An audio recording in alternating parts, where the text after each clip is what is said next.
Hello, ladies and gentlemen. Welcome to the new Fight Night Arena. Hello, everybody. How are you doing tonight? Welcome to the Latest Issue podcast. It's good to have you all here. The luxurious, lovely voice you heard mere seconds ago was the voice of my wonderful co-host, Mr. Fatman T. He's here with us today in the studio. I am, of course, the voice of the channel. I am the one and only Mr. Vegas. And, Castro Vegas, shall we say, at the moment. And Mr. Vegas is going to, especially for everyone at home now, we're going to get a nice Hollywood-style, crisp can opening sound going here. Oh, beautiful, just like the adverts. You got some no-need podcasts. The unsubscribed podcast, I say. Now, ladies and gentlemen, we are gathered here today on what is a most interesting day for the great British people, for the people of the world. For today's the day I make a motherfucking proclamation, a war cry, so to speak. I'm calling you out, the BBC, the British Broadcasting Company. You're getting called out. Ladies and gentlemen, let me tell you why the BBC is getting called out. The BBC put out an article that we will be discussing later today. Well, later in the show, I should say. And it was quite a hypocritical little statement. And let me tell you, ladies and gentlemen at home, Mr. Vegas here. I sat down, I read this article. I got annoyed. I decided to go on the war path. So, it will be in this moment that we will christen this war with the sounds of war itself. For you see, ladies and gentlemen, it was written in the ancient books, in the chapter of Vegas 3:16, that thou pot shall not call thine kettle black. And that is the bottom line. Now, with that being said, and all of my wrestling references and jokes out of the way for the evening, I'm lying, there's probably going to be several more, but with the majority of them out of the way, let's get into it. Hang on, no.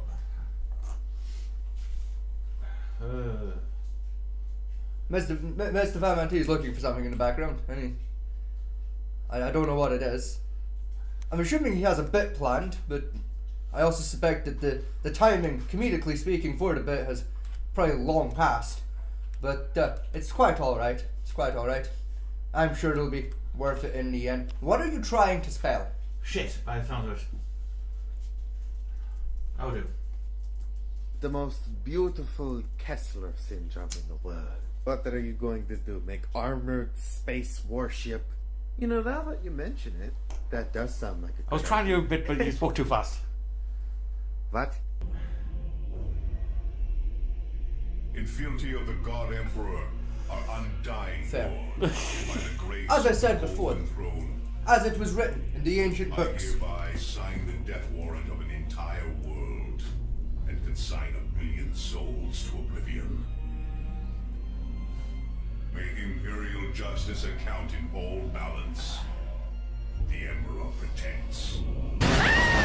The most as it was written in the ancient books of prayer, in the line of John 3:16, thou Lord shall protect me from all harm. It was also written alongside in the chapter of Vegas 3:16 that thou pot shall not call thine kettle black. And that, ladies and gentlemen, that's the bottom line.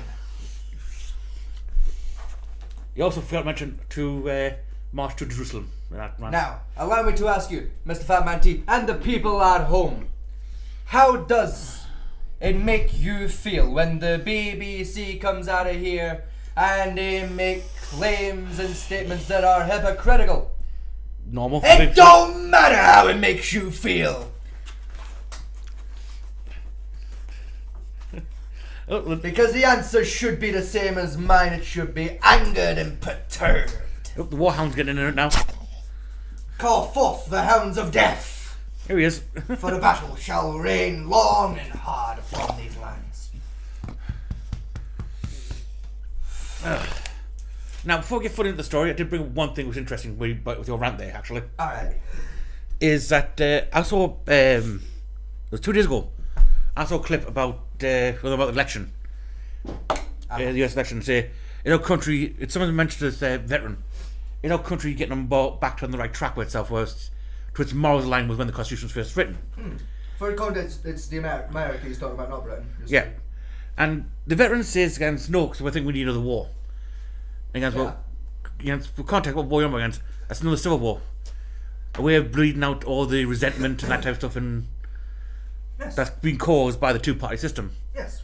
In one fell shot, which I thought was a bit extreme, but I sat down and thought about it it would solve the problem for a moment.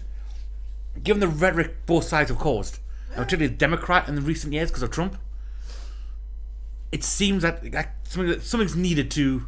They need a little bit of passion to clear the air. Things back, when one side's literally blatantly calling out for the assassination of a candidate. Yeah. It's not Something right. needs to change when that's happening. I'm sorry, the curtains in the studio are beginning to annoy me. They've been annoying me for like 3 days because they're just not fucking sat properly, and it's beginning to really fucking annoy me. Well, that's because the dog keeps changing them. Like, fuck the dog and fuck you. They're getting modified to be sat fucking normal. There we go. It's been bugging me for like 3 fucking days. They're still not perfect, but it's better. The bit I was looking for when I forgot that one was, I can't remember what movie it was, but like the one with the guy shouts to battle my brothers and all the knights start charging down. I can't remember what film it was from, but that was the scene I was looking for, but I couldn't find it. Was it in the desert by any chance? I remember being in the desert and one being in like medieval France. If I remember rightly, the movie you're on about is the one that the Sabaton used a lot of footage from for their music video for fucking I can't remember the name of the song, but fucking for the grace, for the might of our Lord. Oh yeah, I don't remember. The holy. That one. Yeah. I think The Last Crusade. That's what it was called. I think it was that film. Is where it's most commonly referred to as being from. Yeah. I believe there's a scene in that movie where a guy says to battle my brothers in the charge. It's in my head, but I couldn't quite figure out where the fuck it was. Yeah, it's from. been a long time since I watched The Last Crusade, so I could be wrong, but I'm pretty sure it's in that movie at least once. Well, I thought that's where we took a lot of from what do you call the Last Kingdom or Kingdom Come, I think it is. No, it was the one where the peasant go to who says it turns out to be a knight of sort of a knight and then it becomes a knight in Jerusalem. I think that one was Kingdom Come. The Last Kingdom's the one set in China with your man. Right, remember when they did that fucking King Arthur movie that was utter shit a few years ago?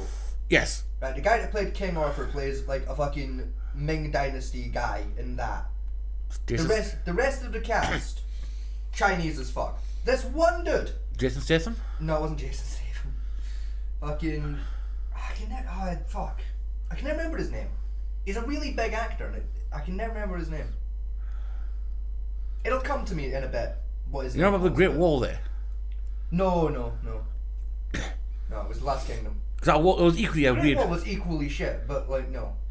I don't think it was equally shit and interesting at the same time. I think the twist they put on the Great Wall was like trying to keep an alien out of the fucking way. Yeah, that's where that movie lost me.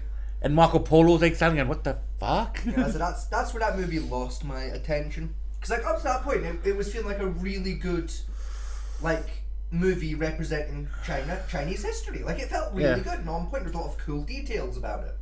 And then the aliens got involved and I went, oh, everyone involved in this was a piece of shit. Cool.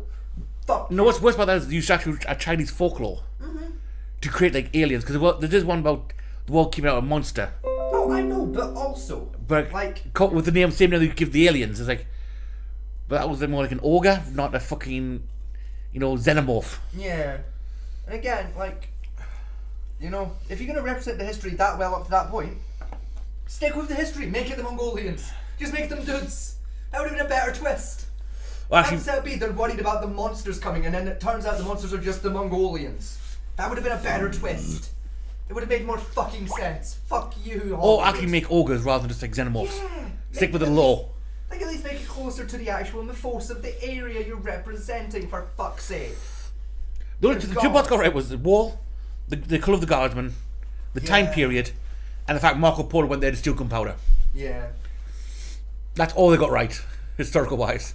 I don't know, like they had like the mounted fucking auto arrow cannons. That was a really cool detail because there were a few of those on the Great Wall of China. There were, but It was a nice detail. They But- got that right. I'll with the give them that bungee one. jumping female assassins with Yeah, spears. that was where it was. That was bollocks. I'll give you that one. It was interesting, but it was Hollywood bullshit. But it was the flavour of Hollywood bullshit where you could suspend your disbelief for 5 minutes and go, I could believe it. Well, yeah, because You know, like you think about it for 2 seconds, you're like, no, that's bollocks. But like you can suspend your disbelief a little bit and go, I can believe it. if I didn't know about Chinese military history at the time, I could well believe that they did have a system like that because it's not that far-fetched Yeah, it's not that complicated, but like to do. no fucking person in their right mind, especially in that time period, is gonna volunteer to bungee jump off of a wall with a sword or spear. No one's signing up for that fucking job. I think you're mistaken there, unfortunately. And quite literally no one in their right mind would volunteer for that fucking job in a war. No one. Shaolins. Yeah, even they would look at that idea and go, you're fucking insane. Why would I go to them? I have the defensive position. Let them come to me. Okay, Fuck that. War Puppy. He needs his chair back. Yes, Mr. Vegas does need his chair back, Alfie. Like, if you wouldn't mind fucking off, that would be fantastic. I've been stood up I've got no food for here. longer than I planned. I planned to only be stood while I did my bit, where I loaded my airsoft rifle for the comedic effect of the noise, and then did my WWE style call out promo against the BBC. Like, Right. Okay. that was the length of time the stand up was Come on. supposed to last here. Like, fucking Yeah. move. Fuck you, my chair. Right. There we go. There we go. I'd also like to point out, ladies and gentlemen at home, I'm wearing a costume special for the bit as well, for my own amusement. Like, I have a tack vest on and a beret to really send the point home to myself of it's war.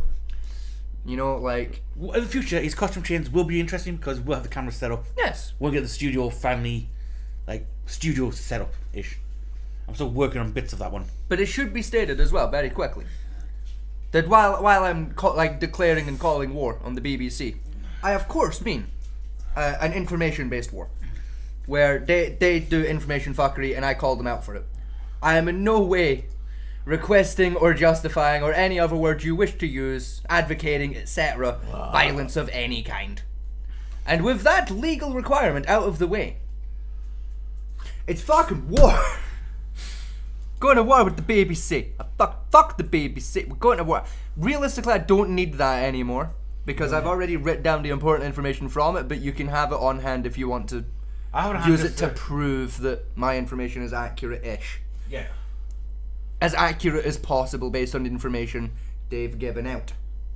Well, this is AI. I'm sure this is AI overview. It's the AI overview used by Google, where it basically goes for the articles for you and presents the relevant information based on what you've Googled. Yeah. Right. So. Let's skip back. It's not the most reliable thing on the planet, but it's like fairly accurate. Like 9 times out of 10, it's on point. Right. Before we delve deep into hell. That's all. When you've only got fucking 2 hours left to do your research here, sometimes you have to cut a couple of corners, but Fuck. entertaining noises. Yes, Yes. Entertaining noises. the noises the good people come to this channel to hear. The noises of before we now yes, very very informative. Thank you, Fireman. You're welcome. Don't just get actually bullied. Like, fuck getting cyberbullied. Just get bullied. Just get a bit of character builded. No. Get some character built. There you go. Get fucked. No, I want us to before we start delving into the really crap stuff. I want a bit of musing first, and the first video we put up. You trying to say that me going to war with the BBC WWE style ain't amusing? No, I'm not going to touch that one. No, I just want something a bit more I think you're going to do a bit jovial first off, then we traumatize our audience, so Well, fair enough. we'll lure them into false sense of security, Oh yeah, brother, we're gonna come out here and entertain you first, and then we're gonna take you out back, and then we're gonna traumatize you all the way to the Helllands. As Macho Man Randy Savage and or Hulk Hogan would say, if it was the 1980s. And one of those two people were still alive. Let's switch over here, switch Gone over but here. not forgotten. Switch over here. Switch over here. We'll start off with common with no panic button. Fair enough. Hey boss, did you hear? The sound of me paying you for not working. Aliens are real. The government said so. There's some coming with a cube, they're coming our way, they're seeing Dyson spheres, and they got aliens in the ocean!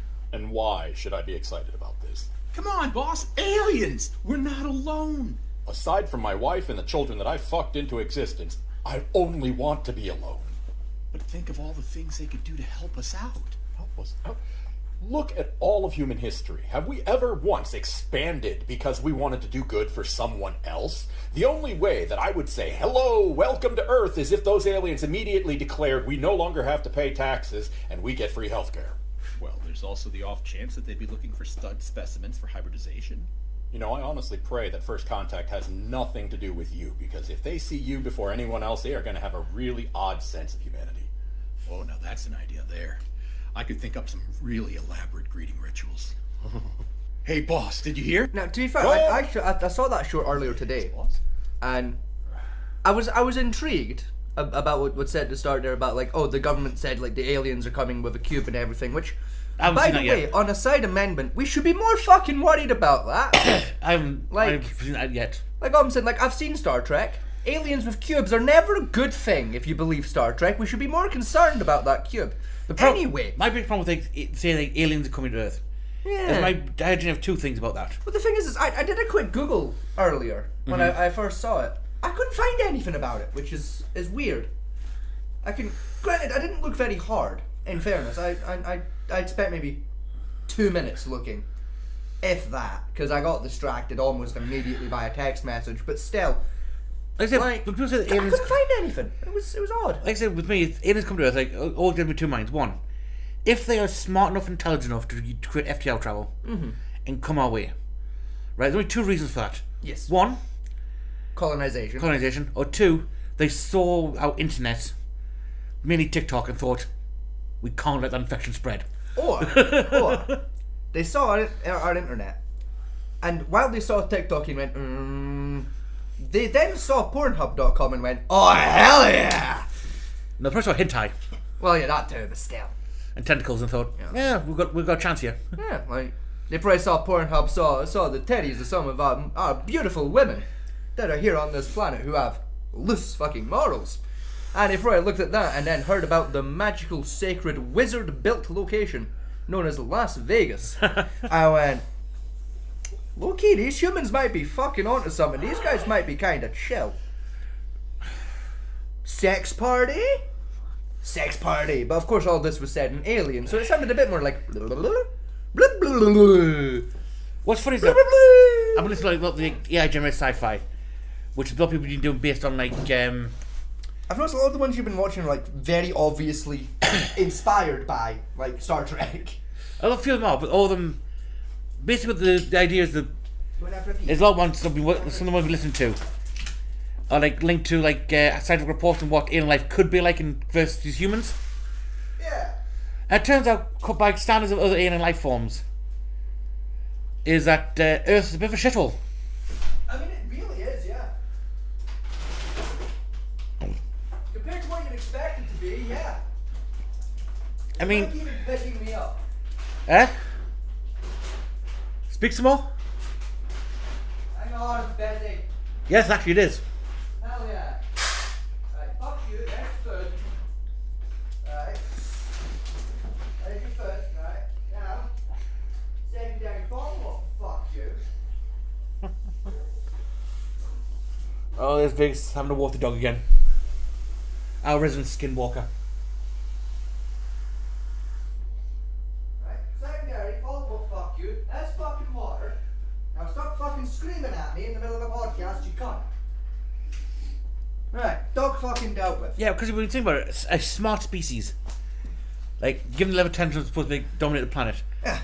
wouldn't willingly take into their homes as pets, you know, vicious predators and carnivorous animals, like we do on a regular basis.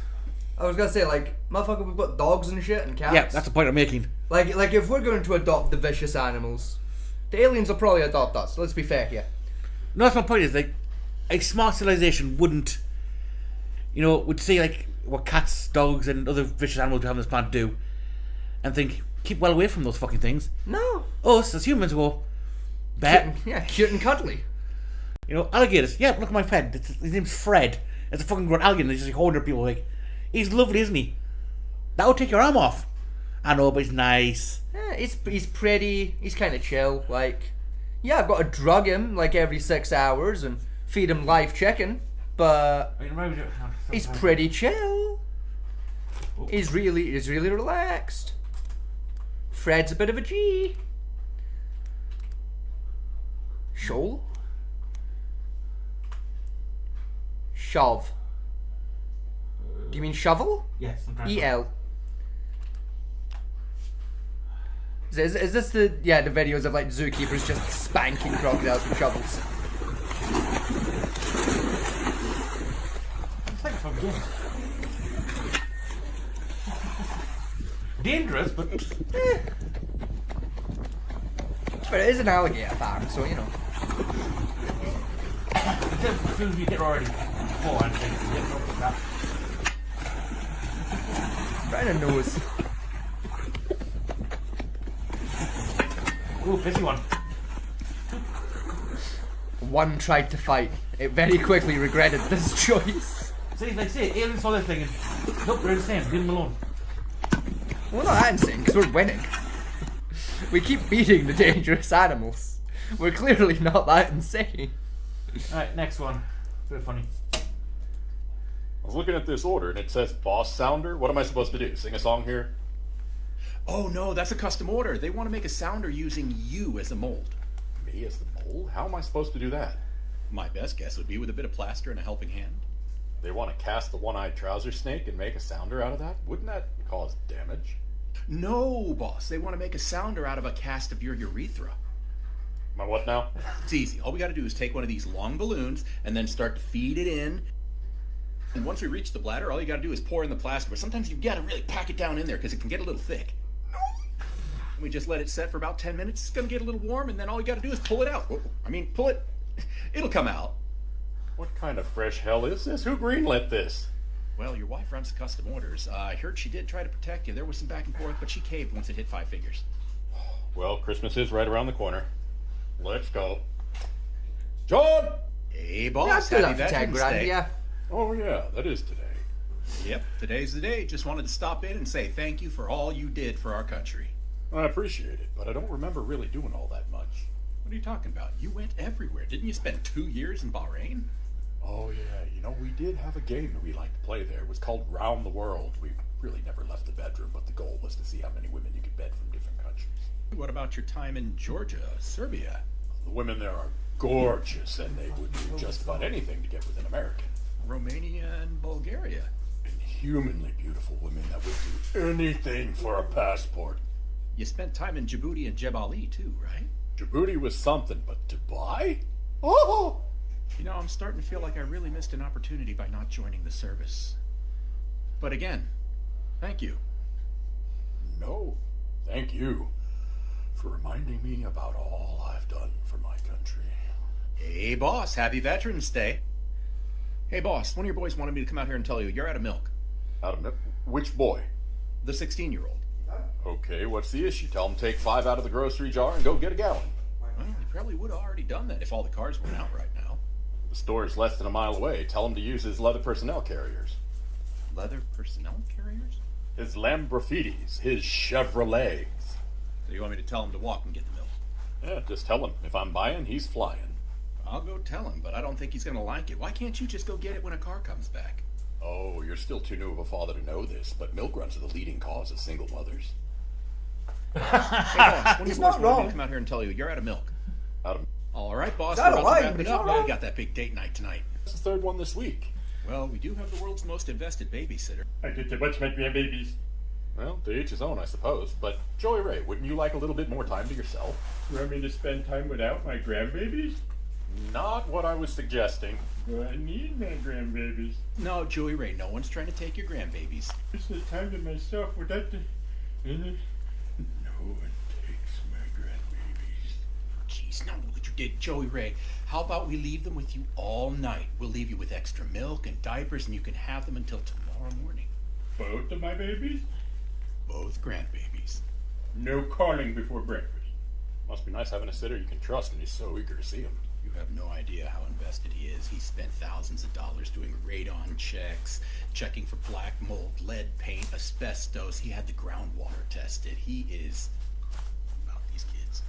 All right, boss, we're about to wrap it up. John! Hey, okay, there we go. That's all funny out the way done. Now time for the... Hell. Yes. Including but not limited to war. So, paedophiles in the in the Christian church. Well, it was sent to the Church of England, which is the Protestant church, but yes, continue. Don't worry, this links back to the BBC article we're on Oh about. yeah, we'll get there. We'll get there. Yeah. In fact, I think we should lead off with the BBC article because that led us to the Yes. the Christian church. Well, the C of E, Yes. as it's formerly known as. So, this is your white rabbit you chased. Yes. Would you like to take the first shot? Sure. So there was this fella called Smythe, right?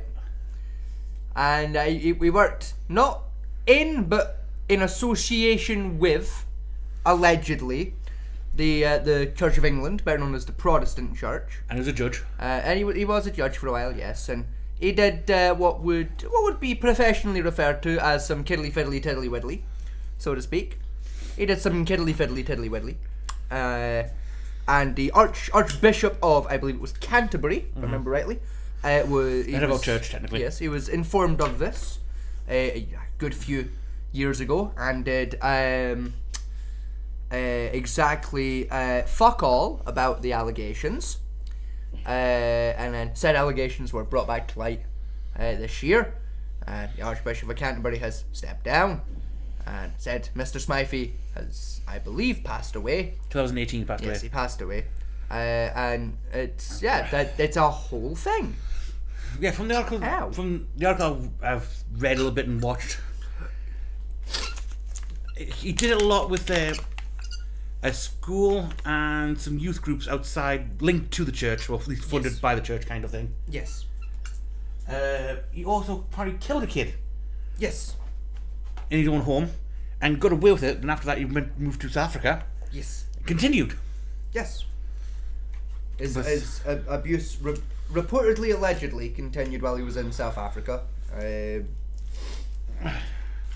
Actually, there's a video that I believe we're going to get to in a little bit that you sent me earlier. Yes, a Channel 4 video. Channel 4 news Channel 4 article. News. And I happened to scroll and read the comments of that video because I was bored. I had some time to kill. And one of the comments, obviously we have to take it with a grain of salt because there's no fucking evidence to back it up. But one of the comments was from somebody who was claiming to be, and I believe this part of it based on the comment itself, but they were claiming they were from South Africa and their brother, who unfortunately had passed away as a result, was a victim of Yeah. Mr. Smythe's crimes. So there's assuming that particular allegation is in fact true, which it's difficult to prove either way from our position, but assuming that is a correct allegation, and the family are of course doing the proper things to get the allegations addressed. The allegations aren't exactly hard to find. They're in fairly public places. Yeah, there's plenty of allegations out there, but not a lot of solid evidence given. Because basically they're doing Jimmy Savile Yeah. type thing at the moment. And that. Whereas a lot of people, and even a lot of news sources have been saying a lot of people are going to be coming out of the woodwork over the next few weeks, months, etc. With claims and allegations, and Yeah. based on previous celebrity or high profile, I should say, pedophile cases. A good number of them will be bullshit, but there I will would be say- especially given a lot of the evidence currently being presented, quite a lot of the allegations that have already come out are pretty fucking concrete. I would say about 70%. About 70% are bang on so far. No, about 70% I think would be bullshit. Oh yeah, by the end of this, yeah. But currently, based on the limited evidence available, Yes. it looks like about 70, maybe 80% of the current allegations are. There's no denying that when that one happened. Currently, allegedly. And from what I saw in the video and what I've read bits of, is that this guy was involved in just about every level of like several like churches, charities, Yes. which he used as his platform to abuse down to physical, sexual, and Mental. including like some like Pacific Christian summer camps from around the 80s up to the 2000s. Because then he was ousted out of the country in 2001. I believe it was 2001, if I remember from what I was reading. Yeah, Yes. after that case didn't go to court, he basically ran to South Africa in 2001. Then spent another 17 years abusing children in South Africa until he died. Also, if I remember rightly, I believe it was. He also did Kenya. He did Kenya, then South Africa. I think it was. The both thing because the some kind of link. He was living in. No, I mean like the countries he got sent to. No. He did a stopover for I think a year in another African country before being moved No, to South Africa. he lived in South Africa, but he ran as part of the charity groups based on the CV in both Kenya and South Africa and attended summer camps in both. Oh, I see, both were at the same time. Yes. Right. Okay, I misunderstood. The timeline on that when I was reading it. Yeah, it was both around the same time in South Africa. He was moved around a bit, but his main base was in one of the compounds of the charity in South Africa itself. Now, for anyone at home, by the way, who is shocked at the revelation that a church of God, would play Hike the Paedophile. I hate to break it to you, it's kind of the church's favourite game. It's kind of their favourite hobby, you know, like, it's kind of like at the carnival, you know, with the guy with the ball cup. You know, where's the pedophile? Find the pedophile. Where's the pedophile? Pedophile. Find the pedophile. Island. Find. Where's the pedophile? Where's the pedophile? Boom. Pick a cup. The pedophile's in that one. No, he's in this one. I've noticed with 40 ball be a brick. the Catholic Church, particularly when they find a pedophile in one of the other parishes, they move them to Ireland. Yeah. Or South Africa, apparently. Yeah. Turns out quite a few got sent to South Now we don't Africa. think the church won't be that bad. Yeah. Right. Very word. Let me say about the Catholic Church. One story that always got me was the missing children. I was gonna say what I like to refer to as Babygate. Yeah, the Babygate 1942 edition. Lost Children of Dublin, I think it is. I believe referred that's to. one of them. Yes, because there was lost children from pretty much every city in the United Yeah. Kingdom, but Dublin's the most famous one. Yeah, because they went through about 500. Yes, because a lot of children from the other cities were sent to Dublin first, and then Now, disappeared for those who don't know this story, mysteriously. right? I'm not going to bring the articles because there's both documentary articles. There's a few documentaries on it, Yes. right? A lot of really good ones. The BBC did one. They did, And, yes. Like I'll be honest. I think like, there was called The Lost Children of Dublin. I believe it was, and I will give credit where credit's due. It's a very good documentary, Yeah. especially by BBC standards. Really fucking good documentary. Now, as an really overview- worth a watch. Right? Back during the 70s and 80s, including the early 90s, believe it or not. Yes. I think it didn't stop until about 1997 Yes. when the bitch died. There was a particular, what's called a convent house for dirty women type thing. Yes. Basically, what these were young women who got pregnant out of wedlock. They were sent there by their families to hide away while they give birth until they can decide what to do with the child. Yes. Or just went there for free medical care type shit. Now, this nun, nun is the right word. I'll try and think of something else to call her, but I A woman of the faith. don't have anything that, I wasn't trying to be polite over it. Oh. You know, but what I was about to say we can't actually aired on YouTube. A harlot of God. Decided she knew best and she would evaluate young girls and their families. Mm-hmm. And then once the child gave birth, she would then take the child, so he was providing extra care while they give them the rest. Mm-hmm. Then come tell them that the child died, and then basically sold off the child Yes. to what she called a good Catholic family. Yes. And most of those children were later abused by those good Catholic families. Yeah, some were alright, but still, it's Quite a large number of them weren't. yeah. And there's one family who bought like 20 of the fuckers and basically used them as slave labour. Yeah. Which, you know, when a family's coming to you for, you know, the third or fourth time to get a kid, that's when you should start being concerned. That's when you should start maybe thinking about not giving them more kids. You know? Now, she claimed she was doing it But for no, this bitch took 20 attempts before she went, I wonder if there's something No, wrong she didn't- going on here. no, and this then the bitch died. No, just stopped giving them children. They just stopped coming at one point. I think went to a different convent to try and... Still. Like, what? Like, if I was in that position and the same family turned up more than, like, 5 times, I'd be asking a lot of fucking questions. Now, she claimed she was doing it for the better of the children, so they had a good Catholic upbringing, and where these girls were obviously dirty and couldn't possibly bring up a child of God properly. Which, fuck you. And the money she was given everyone's, you know, for the children went to help the needy and these poor lost souls. It fucking didn't. Yeah, it did not. Although it was technically supporting the convent, it was supposed to support the nuns' lifestyle, because a lot of them were in on it. Then this head nun died, I think, back in 1998, I believe. Sounds about right. And this whole thing went bursted wide open and left back Yes. then. It's funny you bring that up, because it's going to tie in quite nicely to some of my complaints in a little while. That's a brief overview of it. It's not exactly exact timeline-wise. Yeah, it's If you want to know more, just Google Lost Children of Dublin, and you'll find more that would make you want to burn Vatican City to the ground. Yes, because the lost children stories, like, they're quite kind of like hard hitting, like in my family. Because like my grandmother, like, fun fact, my grandmother, like, she was born just before World War II. Yeah. Grew up throughout World War II, and she very nearly was one of said lost children. Because obviously, like, the laws that were enacted in major cities across England. Oh, during the Blitz kinder and transport. things. Yes. Yeah. And my grandmother's family, I can't remember exactly where, but my grandmother's parents lived in one of said major cities. And I'll be honest, my great-grandparents committed a crime and just refused to partake in that particular game. More accurately, my great-grandmother committed a felony by not partaking, because my great-granddad was, you know, at war at the time.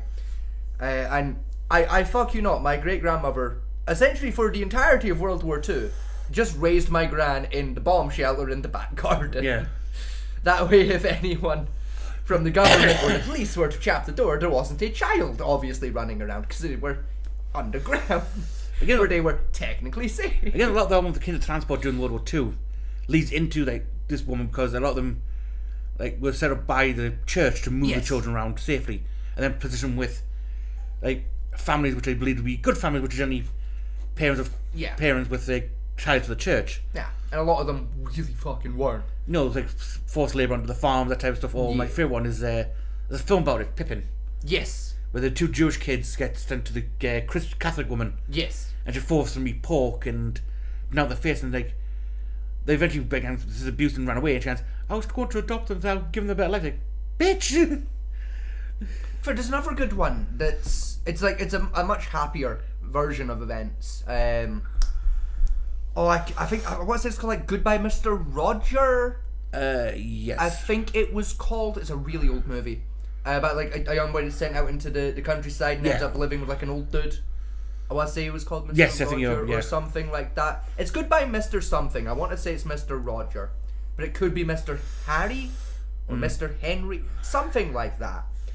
It's a really, really good movie, really sad movie as well. Like right at the end, like fucking, honestly, roller coaster of a movie, great fun. Despite it like being a more happier take, it's still gently addressed. Yeah. The fact that there was some fuck shit going on at the time as well, but I mean, to give you an idea, doesn't tackle it very well. good another film which has a I believe similar it. tone to it, with heavy like Christian vibes, is Lion, Witch and the Wardrobe. I mean, yeah, Because that film starts off with the kids being transported yeah, out it is like at the. to a rich guy in the middle of nowhere. Yeah, because like, part I of remember our- it, like that's why. That's why they like, were sent, in yeah. the book and the movie, it is stated that it's like the start of the Blitz, and that's why they're getting shifted. Yeah. It's because like it was a couple days after the first bombs had hit London, Yeah. and it was like they were part of like the first wave of children being escorted out of the city. Yeah. And so it has a very heavily Christian vibe to it. Yeah. Particularly around the Wars of the Angels, actually, enough it's supposedly... Because the witch is supposed to represent, like, Morning Star's rebellion against Yeah. God, which is technically Aslan type bullshit. And To be that- fair, speaking of which, this is completely this is so unrelated, but like I promise it's fun. Do you remember a few years ago, right, when the EDL were doing their riots, Yes. specifically in London against the Muslims and, Yes. and Islam and that? They're marchers. Yes. Did you see the beautiful fucking image that came out of those protests Not of a really. guy, right? Just like the most English-looking guy you can imagine, right? Not a man, a guy, right? Oh, yeah, a you've had- bloke Yeah, that's fucking sign holding up. a sign, right?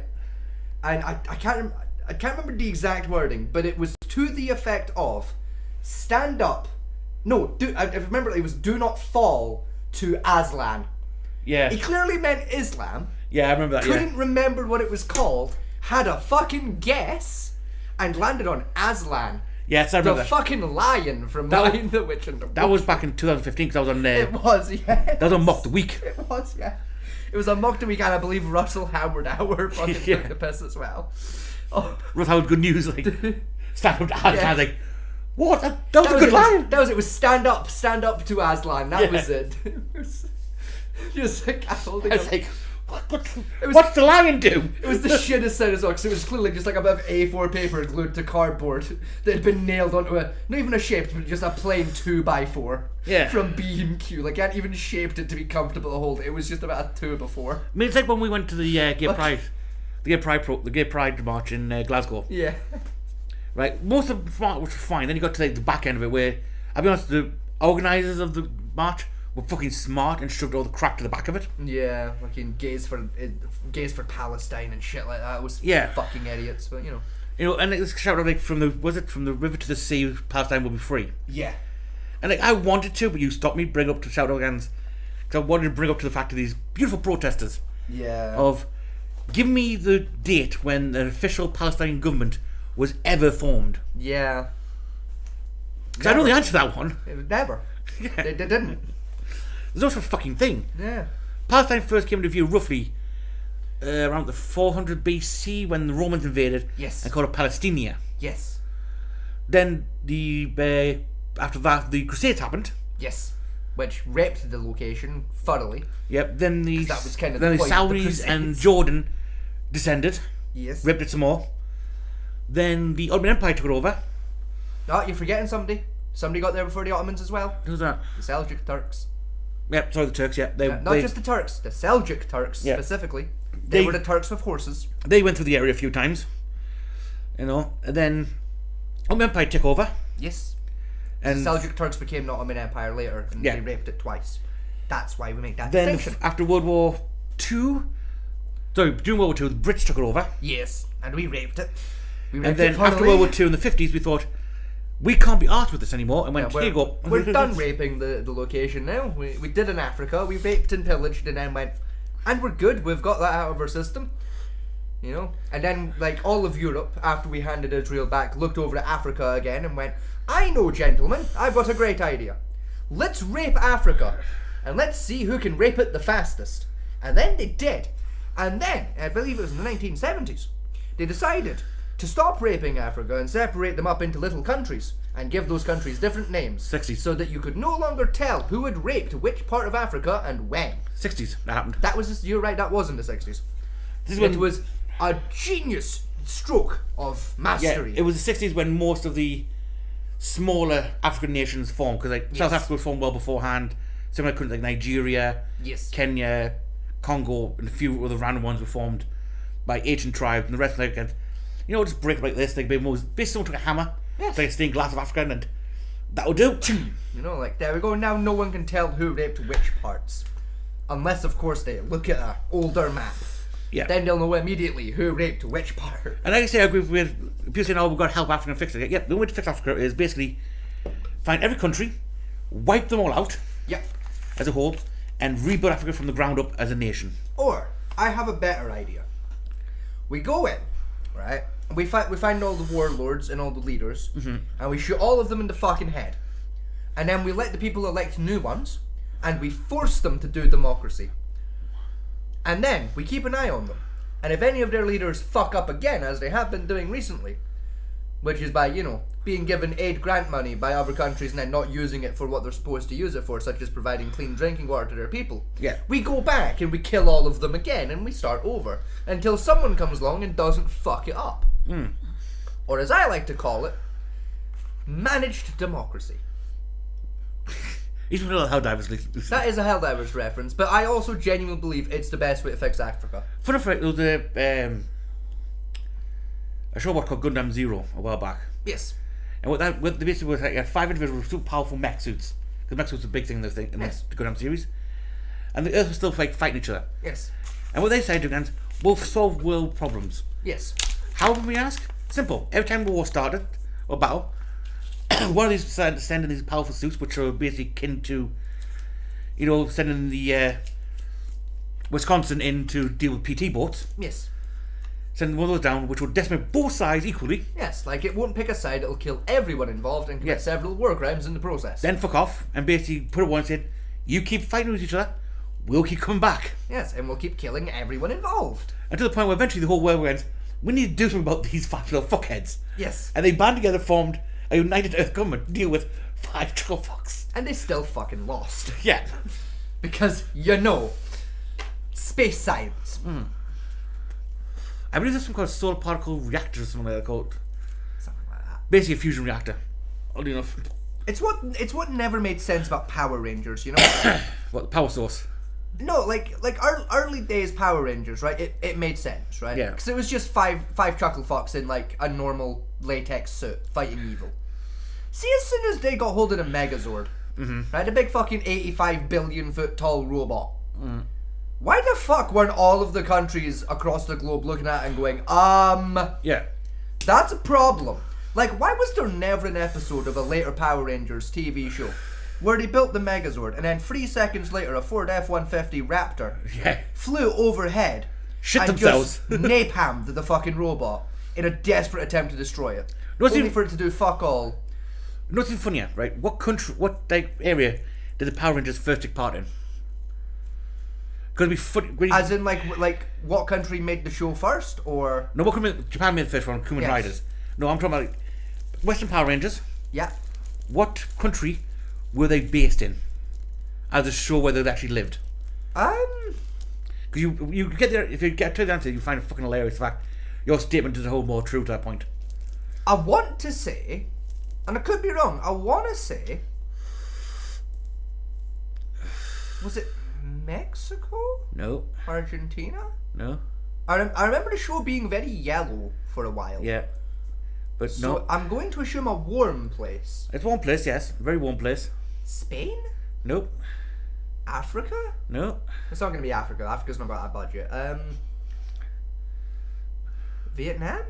no. China? It's an American area. Brazil? Do you want the answer? North or South America? North, USA. So it's in like America. Yeah, US Right, so the great. country's America, you fucking idiot. I remember it's state. What state of America? Well, technically it's a country and a state at the same time. Hawaii? Hawaii. Yeah. Power Rangers based in It was when Hawaii. you said the country and state, but I was like, oh, Hawaii, because I think that's the only one that's technically a separate country that isn't Alaska. Well, technically you've got what do you call it, Puerto Rico as well. Puerto Rico's just a country. They're not a state yet. No, they are. Technically technically a state-ish. Nah, they're like on that precipice where like they can become one if they want to, but they're not yet. They're kind of like Cuba. They could if they really Well, no, wanted because to, Puerto- but they're just not But yet. anyone in Puerto Rico technically gets a US passport. Yes, they do, but nah. Because Yeah. they've got strong political ties with one another. They're not Yeah, it technically was Hawaii. in yet. Now considering what's in Hawaii? A lot of volcanoes, No, what else? pineapples, Do the US military. oil. Pearl Harbor. Was that in Hawaii? Yes. I thought that was out in like the Philippines. No, Pearl Harbor's Hawaii. Huh. Who knew? Midway. Yeah, it was Hawaii. Midway was an island in Hawaii. And Pearl Harbor was on Hawaii main island. Who knew? Everybody who studied World War II. No, everyone that studied World War II that's good at geography. There's a correction there. Yeah, based in Hawaii, and the military port, they still have a massive military presence in Hawaii. In fact, the police basically ran by the military for the most part. That makes sense. Right, so you think it's like, like if a kaiju walked around, the military's gonna go, ah! Let's hit it with napalm. Because it's the US Army. Their first answer to everything is napalm. Long And when that before, doesn't work, they drop normal bombs on it. And when that doesn't work, they go to the nuke. I think long before the Pirates, like, it's Megazord time. They say it'll be a fucking like Hellcat coming in going. Yeah, the Doctor Police should have rolled up and been like, "Excuse me, gentlemen. 2 questions. Question 1, what the fuck do you think you're doing? Question 2, would you like to join the United States Army?" And No. yeah, Right. exactly. It should have Thank been. you. Yeah, it should have been, "We're fighting evil and no thank you," followed by a shotgun being loaded with religious intent. The following question being, "Are you sure?" To which the answer would have been, "We're sure," and then a shotgun shell would have been lodged into each Power Ranger's chest. As then the military stole the items and then took control of Megazord. Then when they bring it out, dismantle it to figure out how it worked. Yes, so they could build more of them. Yeah. Because as we all know, there's nothing the American army love more than reverse engineering some foreign technology. Yeah. That's how Power Rangers would have gone. Yes. That's how it should have gone. That should have been like episode 4 of the season where they got the Megazord for the first time. It should have been like the whole US Army rocking up like, "Excuse me, gentlemen, but what in the fuck are you think you're doing with this technology, and would you like to be part of the US Army?" Well, no, the first thing was like, first Megazord come, then we'll come out like Battle Core second time out to fight this next big monster. That's what I'm saying, like episode 4. Like, By that point, the military turned up, obliterated it with a Moab, and then go to the Power Rangers and they stand there, slap jaw and go, "Now, let's discuss you people." yes. Now what the fuck do you think you're doing with that fucking thing? And would you like to join the US Army? Next question is, where did you get it? From a guy on the moon. Granted. Okay, Apollo We're going missions, to the moon, gentlemen. the Apollo missions are back on. We're invading the moon. How did you get there? You teleport us. How? With this. Thank you. Yep. We are, gentlemen, Delta 2 are now invading the moon. Delta Squad in the background. Fuck yeah! Leave the space suits. We don't need it. We're men. Hooray! As a load of Marines turn up on the moon and Zordon goes, and poo. No, I prefer the idea, like, because like they're Marines, so they're fucking stupid. Like they just teleport. They don't get any of the gear ready. Yeah. They just teleport with M14s and suffocate outside the base. They just teleport onto the moon, get to the front door, and just suffocate. Just oops, we forgot to bring space suits. We're fucking idiots. You know what's funny though, right? Is the building they used for like Zordon's base. Mm-hmm. Do you know what actually that building is? No, I don't actually know. United Space Observatory in Hawaii. I could believe that. And the bad guy's base was the volcano observatory overlooking the main volcano of the Hawaiian Okay, island. that one I can believe. That one makes perfect sense because I remember it being near or on a volcano. It was on a volcano, like, yeah. I can fully believe that one. Yeah, it was a volcano, like the volcano observatory that was discommissioned in the early 80s. It's converted to a film set. I mean, fuck it. At least the building's getting used for something. Still there, actually. They're trying to reopen it again for like Tours and shit. I no research again about Really? yeah, because the Hawaii's main volcano's become more active recently, Yeah, and they're trying to figure out why. because volcanoes do that. But You know, for- like they have like an active period, then they kind of chill the fuck out for a while, and then they decide if they're going to become dormant or if they're going to kick the fuck off again. That's what they thought. They believed it came dormant because they had no like heat or radiant activity from it for Yeah, it good chilled 20 the odd fuck years. out for a couple of years. Like it had a little chill session. and then it came back. It's like, oh, we need to check on this. We already know volcanoes do that all the fucking time. That's why everyone's worried about Yellowstone. Because it's about due for an eruption. Well, someone had the smart idea with Yellowstone to stop the eruption, which I do love. This is such an American way of like, trying to solve a problem. Right. We'll drop a bomb in it. Yeah, essentially. We'll nuke the volcano. Essentially, yeah. Well, And we'll make it explode in like on our terms. Yeah. That way it won't kill us when it explodes because we decided when it was going to explode. the idea basically is to tunnel into Yellowstone, into this sounds the about right. into like the magnet pocket, Yeah, this sounds about right for America. drop a bomb down there, Yep. detonate the bomb to release pressure up the channel they want to, Uh-huh. which comes out, I think, eventually out through California into the sea. Yep. To release the magma there, thus expanding the Californian coastline a bit more, create more real estate, while then Yes, draining sounds about right. the Caldera of Yellowstone so it doesn't explode because it's due for an explosion. Yes, yeah. And in theory, they believe this could work. This sounds about right for the Americans, yep. You know, or like that, they're going to try and build, like in Horizon Zero Dawn, they built a giant supercomputer to periodically release magma using the electromagnetic bursting technology. Fuck Equally it. as stupid. Yes. Fuck it. What could go wrong? Yeah. This volcano could wipe out the planet. Right. Let's So, play with it.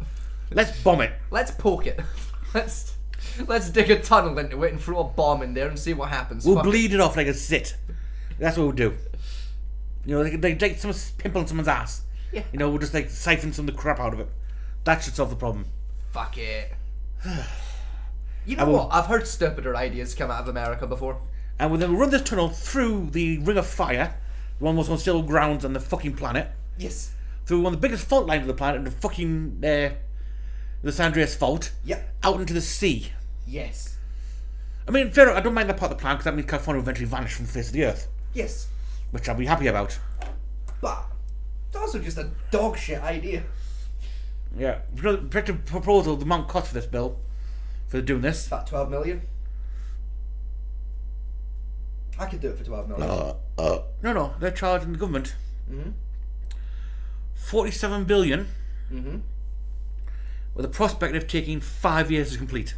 I could do it for like 12 million in probably about 5 years, yeah. No, I'll probably do it for 12 million in about 6 weeks. Like it would cost me 12 to do it, so like I'd charge maybe 20 mil. It'll take about 6 weeks. All I do is hire everyone in Scotland, give them shovels and say Margaret Thatcher's down there. No, like give me one drilling machine and like 12 workmen will get it done. Now, what the machine the American wants, they want to borrow something we used to dig the tunnel. The bold problem is there's only 2 of these machines in existence. And one of them is literally cemented inside of the tunnel. Yes. But I think both were cemented inside No, of one the is. tunnel. So was it only one that they One is, cemented in? Do you remember literally they drove it basically to the border. Yeah, both went down like that to meet each other, and the French one dipped down below the line, went under, as the British one came across and finished Yeah, up and the then hole. it just fucking cemented over the poor fucking thing. Yeah, it's still sitting there at the bottom of the ocean for all the time now. Cause like funny, you know, like And I believe the other one is sitting on a pedestal outside of Calais yes, as a monument to the tunnel being built. yes.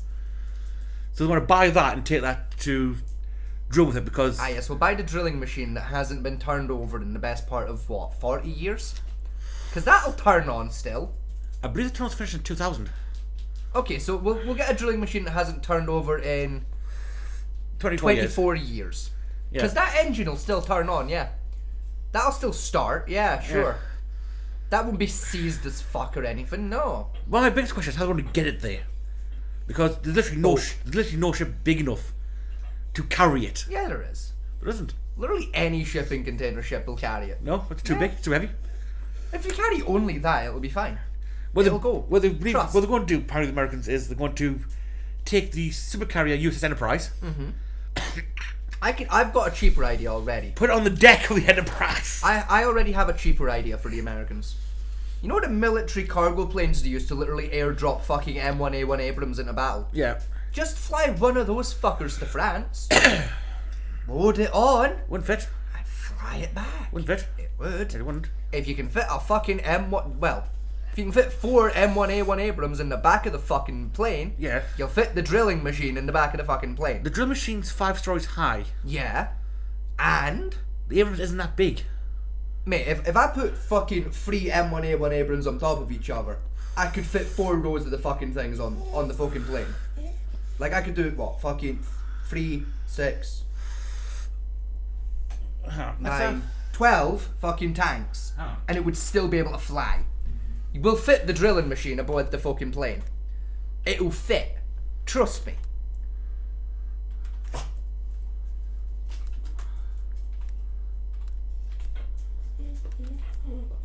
Oh, what the fuck do you want? Do you need to pee? Do you want out for a pee? Is that what you want? Do you want a pee? Fuck. Come on then. Come on then. Do you want out for a pee? Oh, what's that one? The tunnel boring machine, TBM, known as mole or the worm. What the fuck do you want then? What do you want?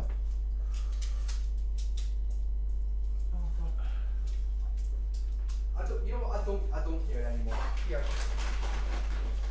Here. Good. Here. Have that. Shut the fuck up. Your dog's a cunt. Yes. Right. Right. Apparently, The TBM bore tunnel cross sections ranging from 1 to 17.6 meters, 3.3 to 57 feet to date. Narrow tunnels typically bored using tunnel construction or directional drilling. Human tunnel to, Hang on, no, wait a minute. Hold that still a minute.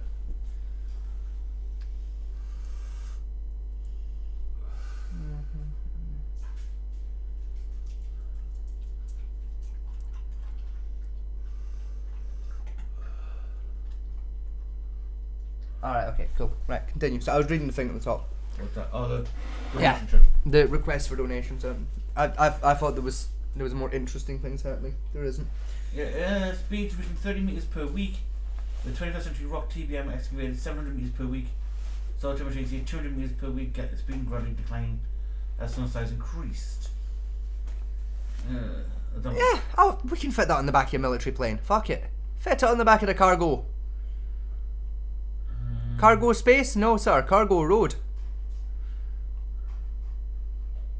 Yeah, it's basically thinking to do with the exact size of the Titan on what the She'll fit. channel one. She'll fit. She will fit. You just gotta believe. Oh look, yeah, we'll go.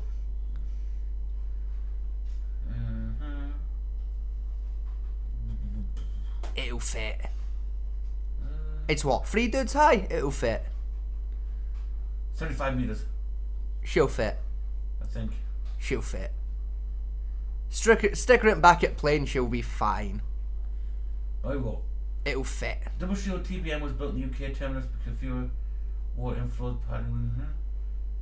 It was 27 feet diameter machine, including 13-inch 3mm cutting, and 65,871 kinetic Kilonewtons. energy. Yeah, kinetic Of newtons of thrust. the machine generated a maximum of 5 million 727,084. kilometers of torque.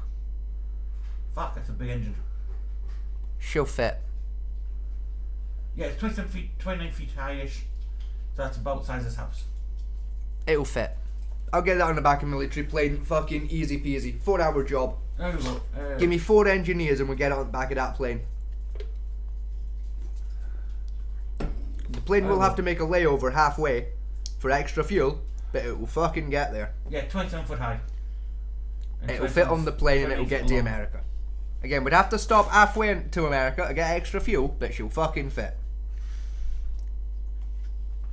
We'd probably have to stop over in, like, Africa. And the country built it, the But- country built it still working actually. They are, yes. Fuck me.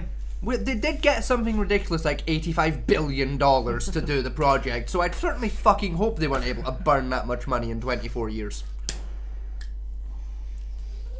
Like, I would struggle to burn that much money in 24 years. If I turned around and that dog has stood at the back door asking to pee. So, do you need to pee? You need out? Do you want out for a pee? Swear to God. Like, if I get to that back door and you don't go out, I swear to God, you're getting locked in a cupboard. Sorry, folks. The ongoing war of attrition between my dog and Vegas is still ongoing and escalating. That's This is the third time tonight you've done this. Like, fuck you, pee quicker. escalation. Like, Jesus Christ, I'm bullying my body with caffeine and I'm pissing less than you tonight. Come on. For people counting at home, the dog's winning.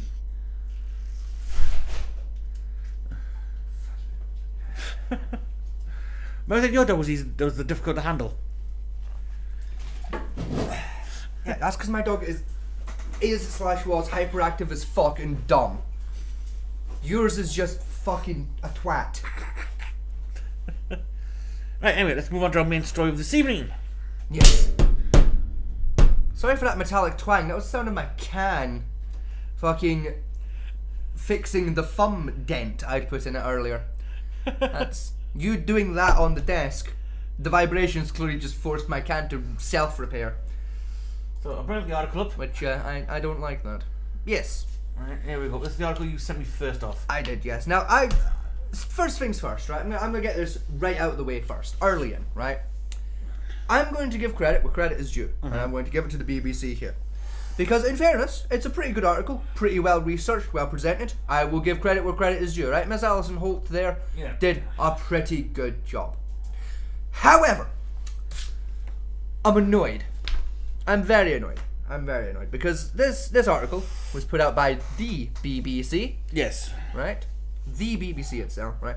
And it essentially, right? I'll boil it down for you, right? It essentially talks about the failings of organisations such as the Church of England and a few other well-known established corporations that have had failures when it comes to protecting children, such as the Scouts, the US gymnastics team, etc., right?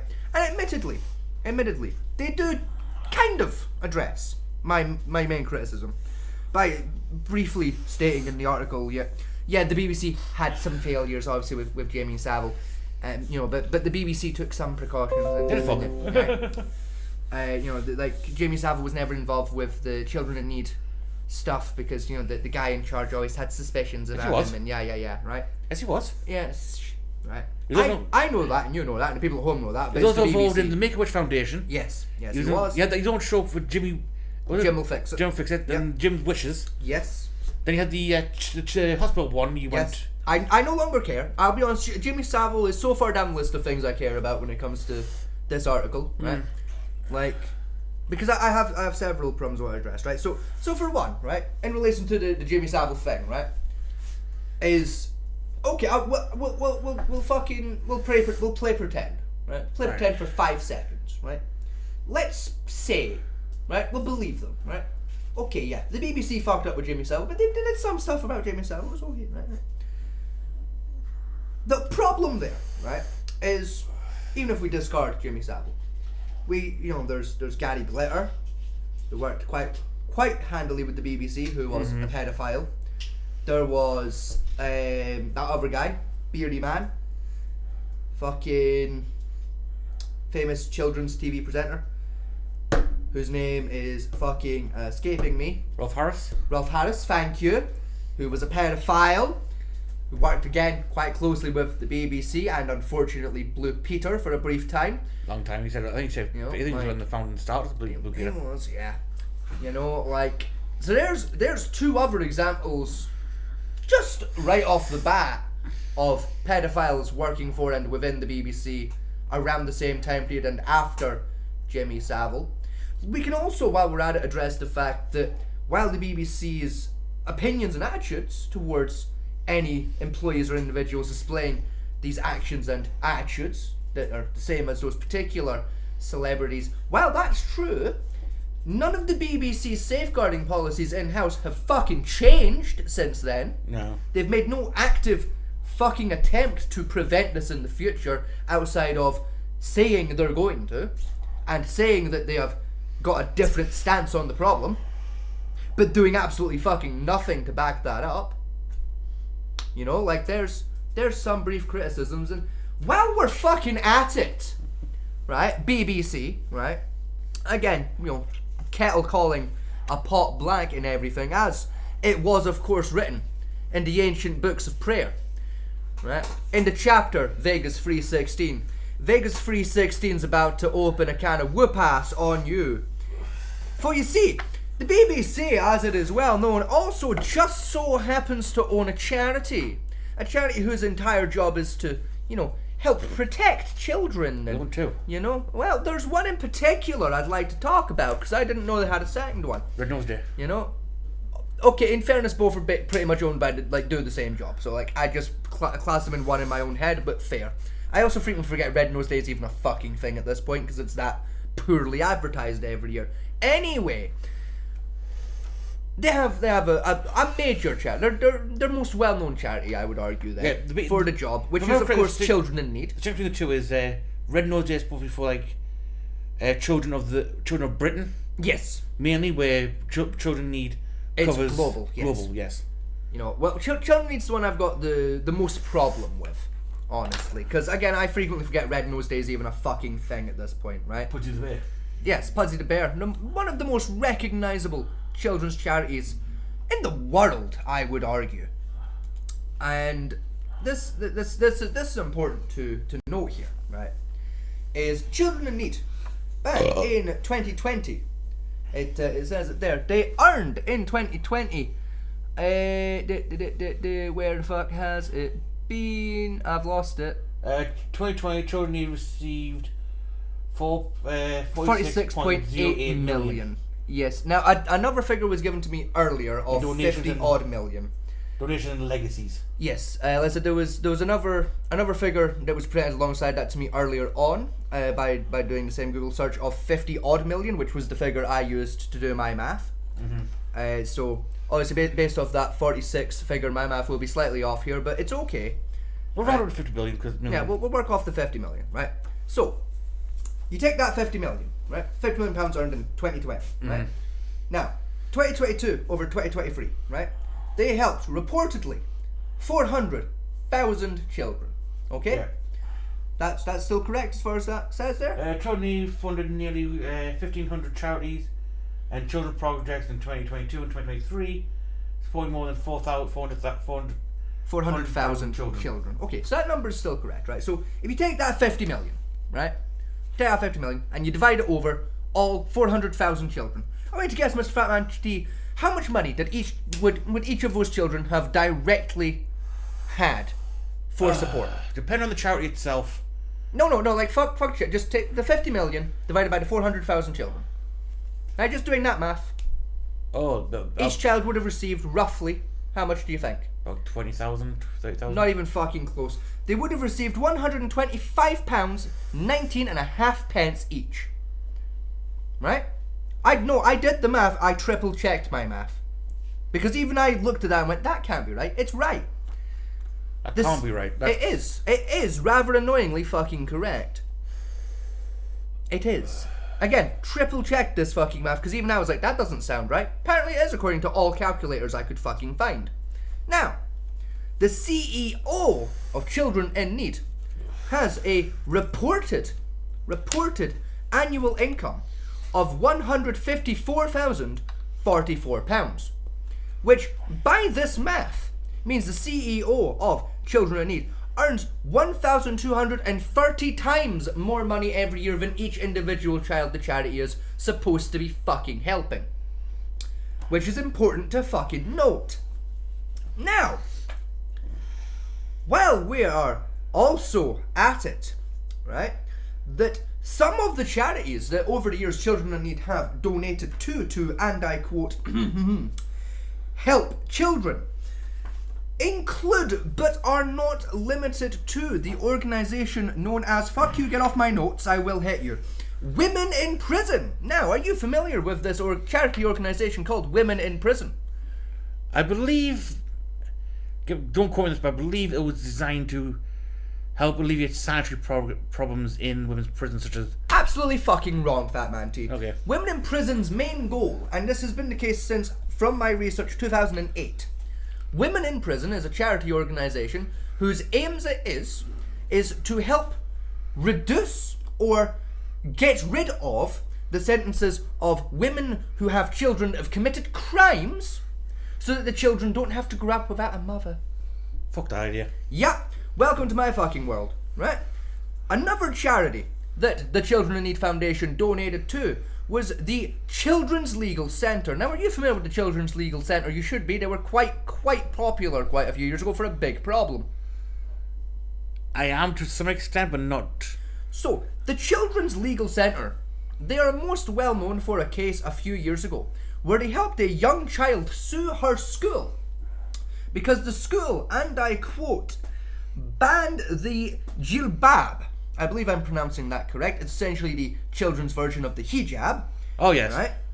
Because, and I quote, because this child was a Muslim child, who was going to a British public school that banned the jilbab, that the school doing this was in direct violation of her religious rights. We don't have that thing over here. Welcome to my fucking world. She won that case for the record against the school. Oh yeah, I remember. That's the only high-profile case that charity's ever fucking had. No, I checked. I do remember the case now, just vaguely. If I remember correctly, though, it was a Catholic school.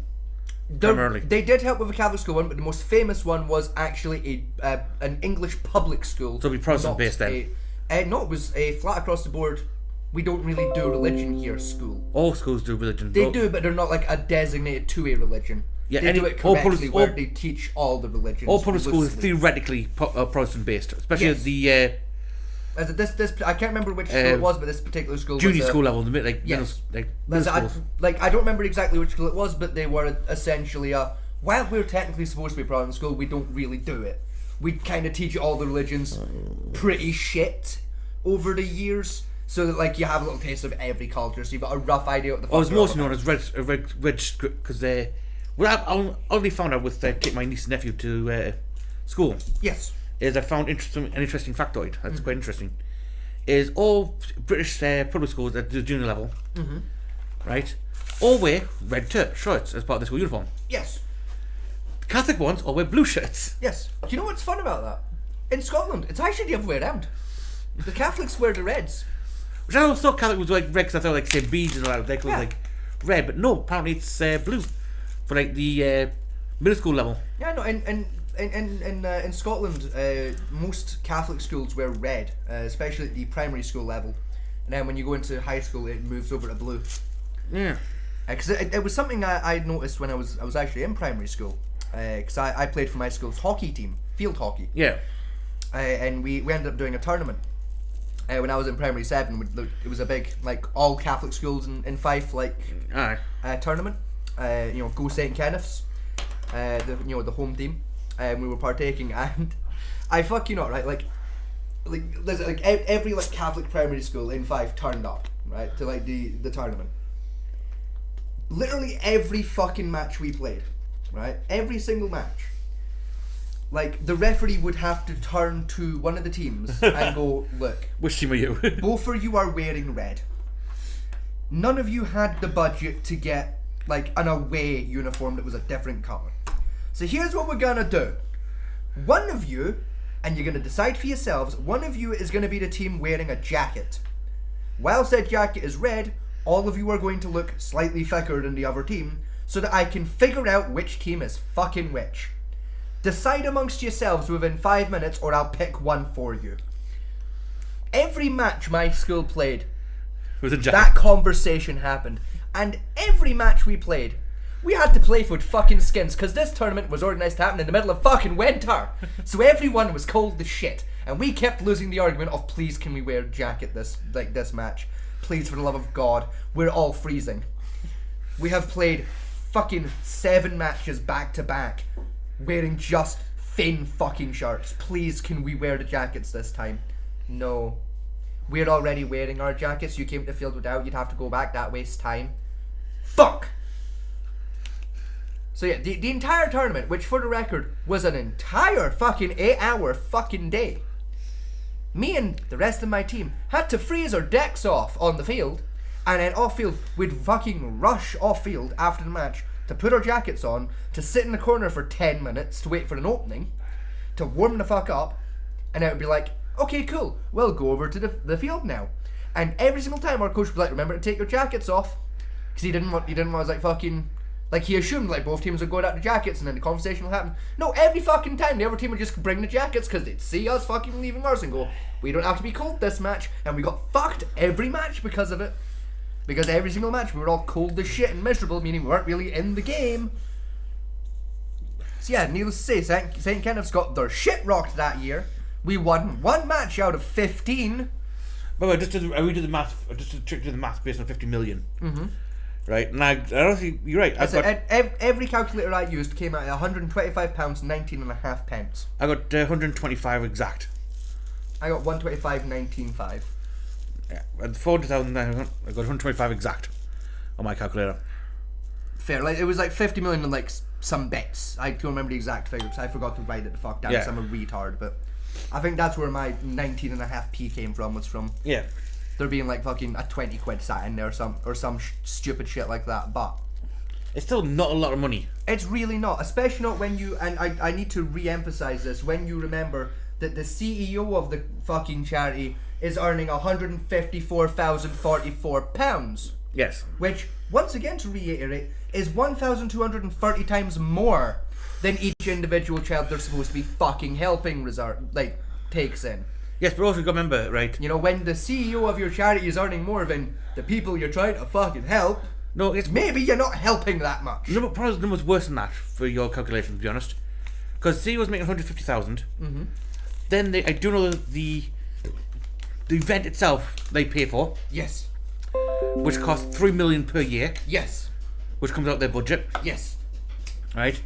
Then they've got all the staff they hire, which is another 4 to 5 Yes. million a year. Oh, that's the thing. I give them benefit. I tried to do the math in a manner that was better for them, to make it look Yeah. better for them, where I didn't take the CEO's yearly income off of the 50 million that they bring in as a charity, or the cost to actually set up the event. I didn't take any of that into account for the math to make it seem better for them, and they still look like fucking assholes. And also, and because this is important to remember as well, there is allegedly several million fucking dollars worth of money in BBC bank accounts from previous years' worth of BBC Children Need Telephones still yet to be fucking donated. No, I think they put every year they put 35% to side for what they call emergency usages. And that. So yeah, 35% of your donations that you're donating it with the idea of it goes to help the children doesn't do shit. It sits in a bank account doing nothing. And I believe about at least half of what they do send out goes to foreign aid, not to actual British aid. Correct. And we get less than the foreign aid does. Yeah, so BBC, next time you wanna, call people out for behaviour, maybe just check quickly that you're not doing similar and or I would argue equally as fucked shit. Like, maybe a kettle shouldn't be calling a pot black. Maybe when in a house of glass you shouldn't throw a stone. Once again, as it was written in the ancient books of prayer, in the chapters of Vegas 3:16, Mr. Vegas has just kicked your ass. Not just that though. When you think about it this way, And that's the bottom line. right? I know some charities that did get around here got help from children in need. Right? They got I think the local youth groups got a grant of 150, about 1,500 quid or Yes. 700 quid, that 500 quid. Yes. They count that into the 150,000, the 1,500 people they help. Yes. But again, it's not a lot of some money when you. Especially not because I have a fact and figure that I have memorized from years ago because it was a fact and figure I had to memorize for my job at the time. Mm-hmm. Right, in case we were ever asked while at work. Right, this is a fact and figure that comes from when I was working as a youth worker, when I was doing youth work. Right, just the other year there. Right, and I was working for youth work. Right, based on our annual income as an organisation. Right, taking into account the money it took to run the organisation, from booking centres to paying staff, fucking background costs, the fucking, what are they called? I want to say secretary costs, but I know that's admin costs. Admin costs, right? yeah. Taking all of the expenses into account as well, right? Per child, we had a budget per child of £800 per child. Yeah. Which, I check my notes, is significantly fucking more. That's one of the local council members, correctly, wasn't it? Yes, that was for a local council. We had a budget of £800 per child in those youth groups across the entire fucking area, right? Not just in the little corner that, my exact jurisdiction, across the entire fucking county jurisdiction. Mm-hmm. Not just my little jurisdiction, the entire county worth of jurisdiction. £800 per child. That's quite a budget. It's more than schools that you have. Yeah, because the thing to keep in mind as well is that figure wasn't based on how many children were part of our youth groups. That was based on how many children were in the county. Yeah. Meaning we had a working budget of about roughly 10 times that. Because based on how many children we had, attending our youth clubs versus children in those areas, we had roughly 10% of young people attending our groups. Yeah. So we had effectively about $8,000 per child actively available, but we had the capability to help 10 times more than that if those children were to turn up. Which again is, and I'll just check my notes to make sure, yep, significantly more than the £125 19 and a half pence. Yeah, that's based on the local level. The children in need. What I find most annoying is you had that budget to work with, Yes. right? And again, that was after paying all the staff, all the running fees, everything for the year. And yet, a lot of parents won't take the children to them centres to get that kind of help. They sit there and whinge saying, "Oh, there's no help here, nothing around the kids." Like, Your local community centre has a youth club. Almost every community centre I've ever walked into in my life yeah, has a youth group of some kind going on. Most of them are free to attend. Even ones that aren't, I'll let you into a secret, right? We weren't supposed to do this when I was working at youth clubs, right? If we were caught doing this by one of the big bosses, we would have got fucking ripped into. But we did it anyway, because we didn't give a fuck, quite frankly. None of us were paid enough to actually give a fuck about this, right? At every youth club I worked at, right, there was a small entry fee, right? Yeah. With the idea being, right, you send your child along, right, most of the clubs, it was 50p. yes, Right, you come along, 50p, you get in, you get fed, you're busy for 2 hours, right? That was the idea, right? So, some of the clubs, it was the most I ever saw a club charging was £1.50. used around here, but that kind of paid like. Well, the idea was to make people like with working class thing. It wasn't just a charity case that you actually contribute something to Yes. the night type thing. But at the same time, right? Because again, we weren't supposed to do this, right? But if a child turned up and they didn't have the money on them, yeah, we still let them in. We didn't give a shit. yeah, so did we. Yeah, we'd be like, remember you're supposed to bring 50p. Like try bring it next week. But if they turned up next week and they didn't have it, we left it alone for a couple of weeks. We'd left it alone until they started paying it, and I'd be like, okay, cool. That's probably like, people don't And use. you'd be like, remember, it's supposed to be 50p. Try bring it next time. Like, Is we it- wouldn't hard push it. It'd be like, you get one little reminder of, hey, and if you still didn't, it'd be like, okay, they're having trouble. It's fine. Yeah. Doesn't matter. Come on in. We're not gonna, because like there was a lot of youth groups I worked at where we had kids traveling fucking miles to get to us. Yeah. Like there was one I worked at in a particular area. It was a nicer area, and it was I would argue one of the better clubs in the area. And honestly, it was the busiest. It was my busiest shift every week because we had a shit ton of kids coming every week, and there were kids coming like fucking 5, 10. There was one kid would travel 30 minutes by bus every week. Really, never missed a week. Would travel 30 minutes by bus to come to the youth club, even though it was a youth club closer to home for him. And he'd attend that one too, in fairness. Every week, religious would travel the 30 minutes by bus to turn up. And you know what? For that kid, there were a couple weeks where he turned up. He didn't have the fucking quid to get in. We weren't going to turn him away. Yeah. Because we knew, it took him 30 minutes to get here. It takes him fucking 30 minutes by bus to get to the area. 5 minutes from the bus stop to get to the fucking centre. 35-minute commute. It's it's dark, it's cold, it's Scotland. We're not going to fucking make him walk the 5 minutes back to get another 30-minute bus home. Right? Fuck no. You've travelled, you've committed to get here, you're getting in. I don't give a fuck. What gets me is that down here we shut down a lot of our youth groups and youth clubs. The one we used to have around here called where I used to live called the Boise, which was a boys' club. And that got shut down because of sexism apparently, Yeah. which was bullshit. But anyway, but up to get cut down, parents go, "Oh, the clothes on you," but you're not utilising that product. Yeah. The cost That of going service to is shut down. there and you don't use it. So it's going to get shut down because it's a waste of budget. Because you keep saying, "Oh, we don't want charity kids." Well, it's not charity. You're getting your kids. What I love is they said the youth centre. Because I said one with like a few friends. We called it Everest, and it was specifically a rock climbing club. Yeah. And we got you can bring young kids in, and we taught them how to rock climb both indoor and outdoor excursions. We also Yes. did the Duke Edinburgh Award. Yeah. For a few of them. I've got mine lying around here somewhere. As I've got mine tucked away deep somewhere in like a paperwork folder, hidden in a chest of drawers somewhere in Scotland. Yeah, I've got, like I say, but again, I was pushed out that for other means. We won't get on about that. But again, I want more clubs like that to concentrate on, like, outdoor skills, like hiking, rock climbing. I mean, even fucking like set up a child motor club where Yeah. you bring kids in who's into with cars and let them, buy a couple of bangers from the fucking scrapyard. Yeah. Bring them to.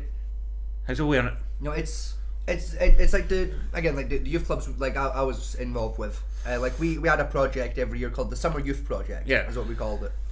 And the idea was like, because a lot of the clubs we were working in, it was like working class areas, like mining villages. And the idea was like, we'll take the kids out on like excursions throughout the summer, basically burn a shit ton of the budget in one go. Because we always had extra at the end of the year. And if we had extra at the end of the year, they'd take that much off of the following year's budget. Yeah, that's a good so it one was to use like, if we burn it now, if we like fuck We our don't use budget it, use early it. in the year, because like later in the year is usually cheaper, we burn it now, we're fine, right? So every year we'd do it. And the idea was like, a lot of these kids, there's experiences these kids, We'll never get. yeah, they're probably not going to get during their childhood. But we can provide them that experience. So Yeah. we do trips like Edinburgh Zoo was one we did every year. There was two youth groups in particular. We took out go-karting. There was the go-kart arena we took them to was near Edinburgh, and it was a indoor go-karting track and outdoor laser tag arena. So like we basically would interswitch. Like one year, right, we'll take the teenagers to the go-karting. Yeah. Following year, we'll take the teenagers and the young kids to the laser tag. So you couldn't take the young kids to the go-karting for insurance and legal reasons. So like the following year, we'll do all the youth clubs and we'll spend an even bigger amount of the budget and we'll do the laser tag as well. And, we'll go out and we'll do, we'll take them to bowling and, big, fairly expensive fucking outings that a lot of families could maybe do once a year if they're lucky. Yeah. We're also getting It kids. was expensive as fuck. And again, we would charge, but it was fuck all. Let's say one thing. Compared to what it would have cost you. So we'd say to families, alright, it's a $5. Yeah. You fill out this paperwork, you basically fill out this consent form saying we're allowed to do it, throw us a $5. And again, there's a lot of families that would come in with the paperwork and be like, look, I've got the paperwork, but I've not got the $5. It's fine. Don't even fucking worry about it. Like, if you can bring me the $5, perfection. If not, don't fucking worry about it. Like, the books don't get checked that scrutinously. You're fine.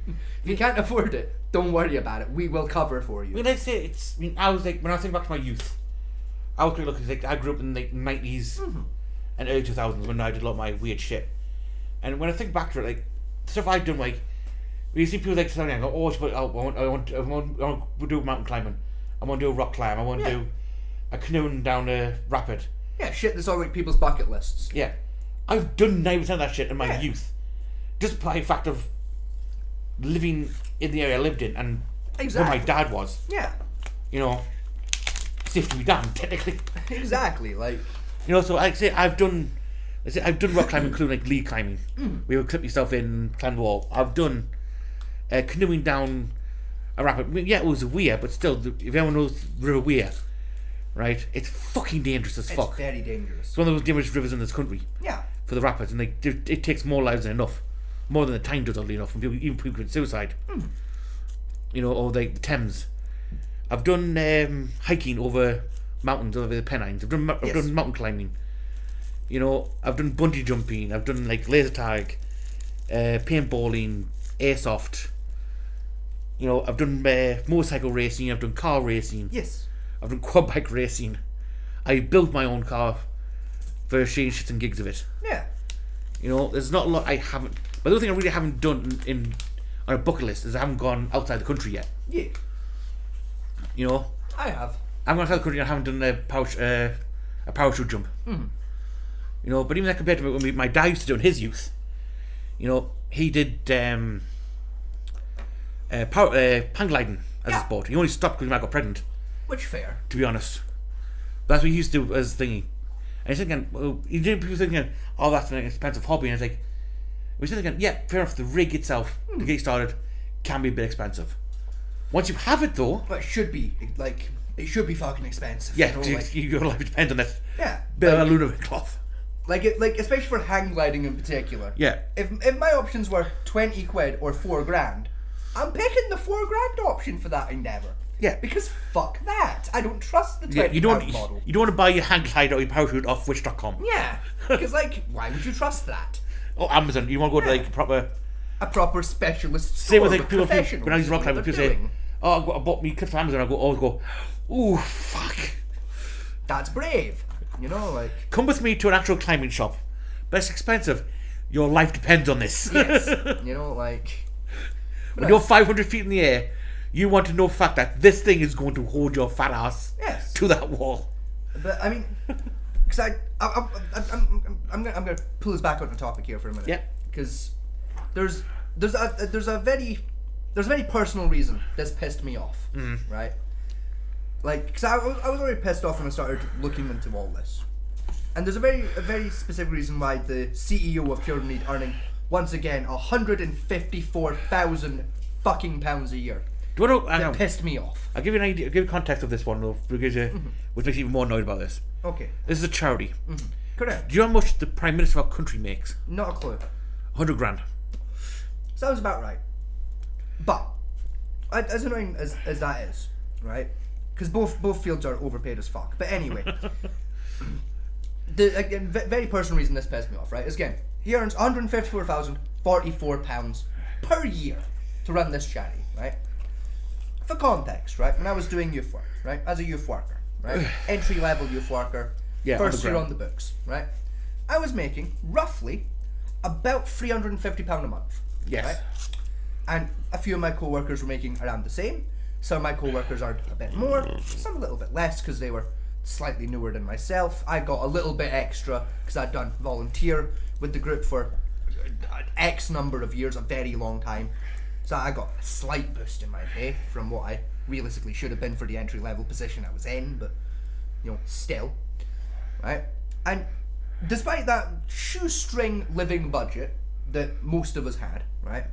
There were several occasions where not just myself, but co-workers of mine would go out of our way where we would buy shit in for the youth club out of our own fucking pocket. Yeah. Right? And now we had the option, and we were encouraged to, right? If we were gonna do that, keep the receipt, bring it in, you'll be reimbursed for it, right?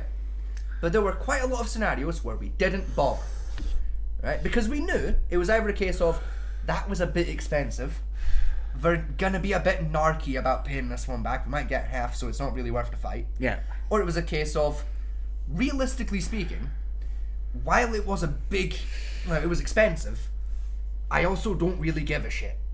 You know, like, there was one youth club in particular I used to work at where we did a little tuck shop for the kids. Yeah. Right?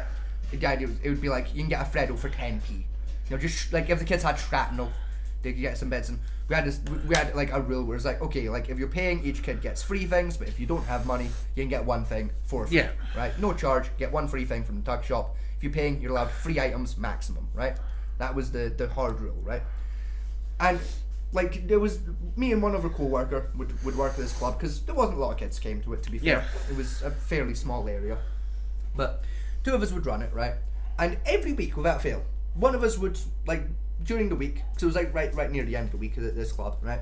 Throughout the week, every week, one of us would go out to like Asda, Tesco, something like that, and we'd buy the shit for the club. Like we had like a set, we had our own little system, we had our own set, like, you know, like we always have Freddos, Chomps, you know, like certain crisps, things like that. We had a set inventory that we liked, you know, and we knew the kids enjoyed those particular items, so we didn't really change it up too much. And every week we'd come in, we'd do a little inventory. The following week, usually on the Monday, because Monday was payday, we'd go out, we'd restock what needed stocked, bring it in at the end of the week, restock the thing, rinse, repeat, right? And I mean, I can count on, quite literally, I can count on one hand the number of times I've asked to be reimbursed for those purchases. And it was twice.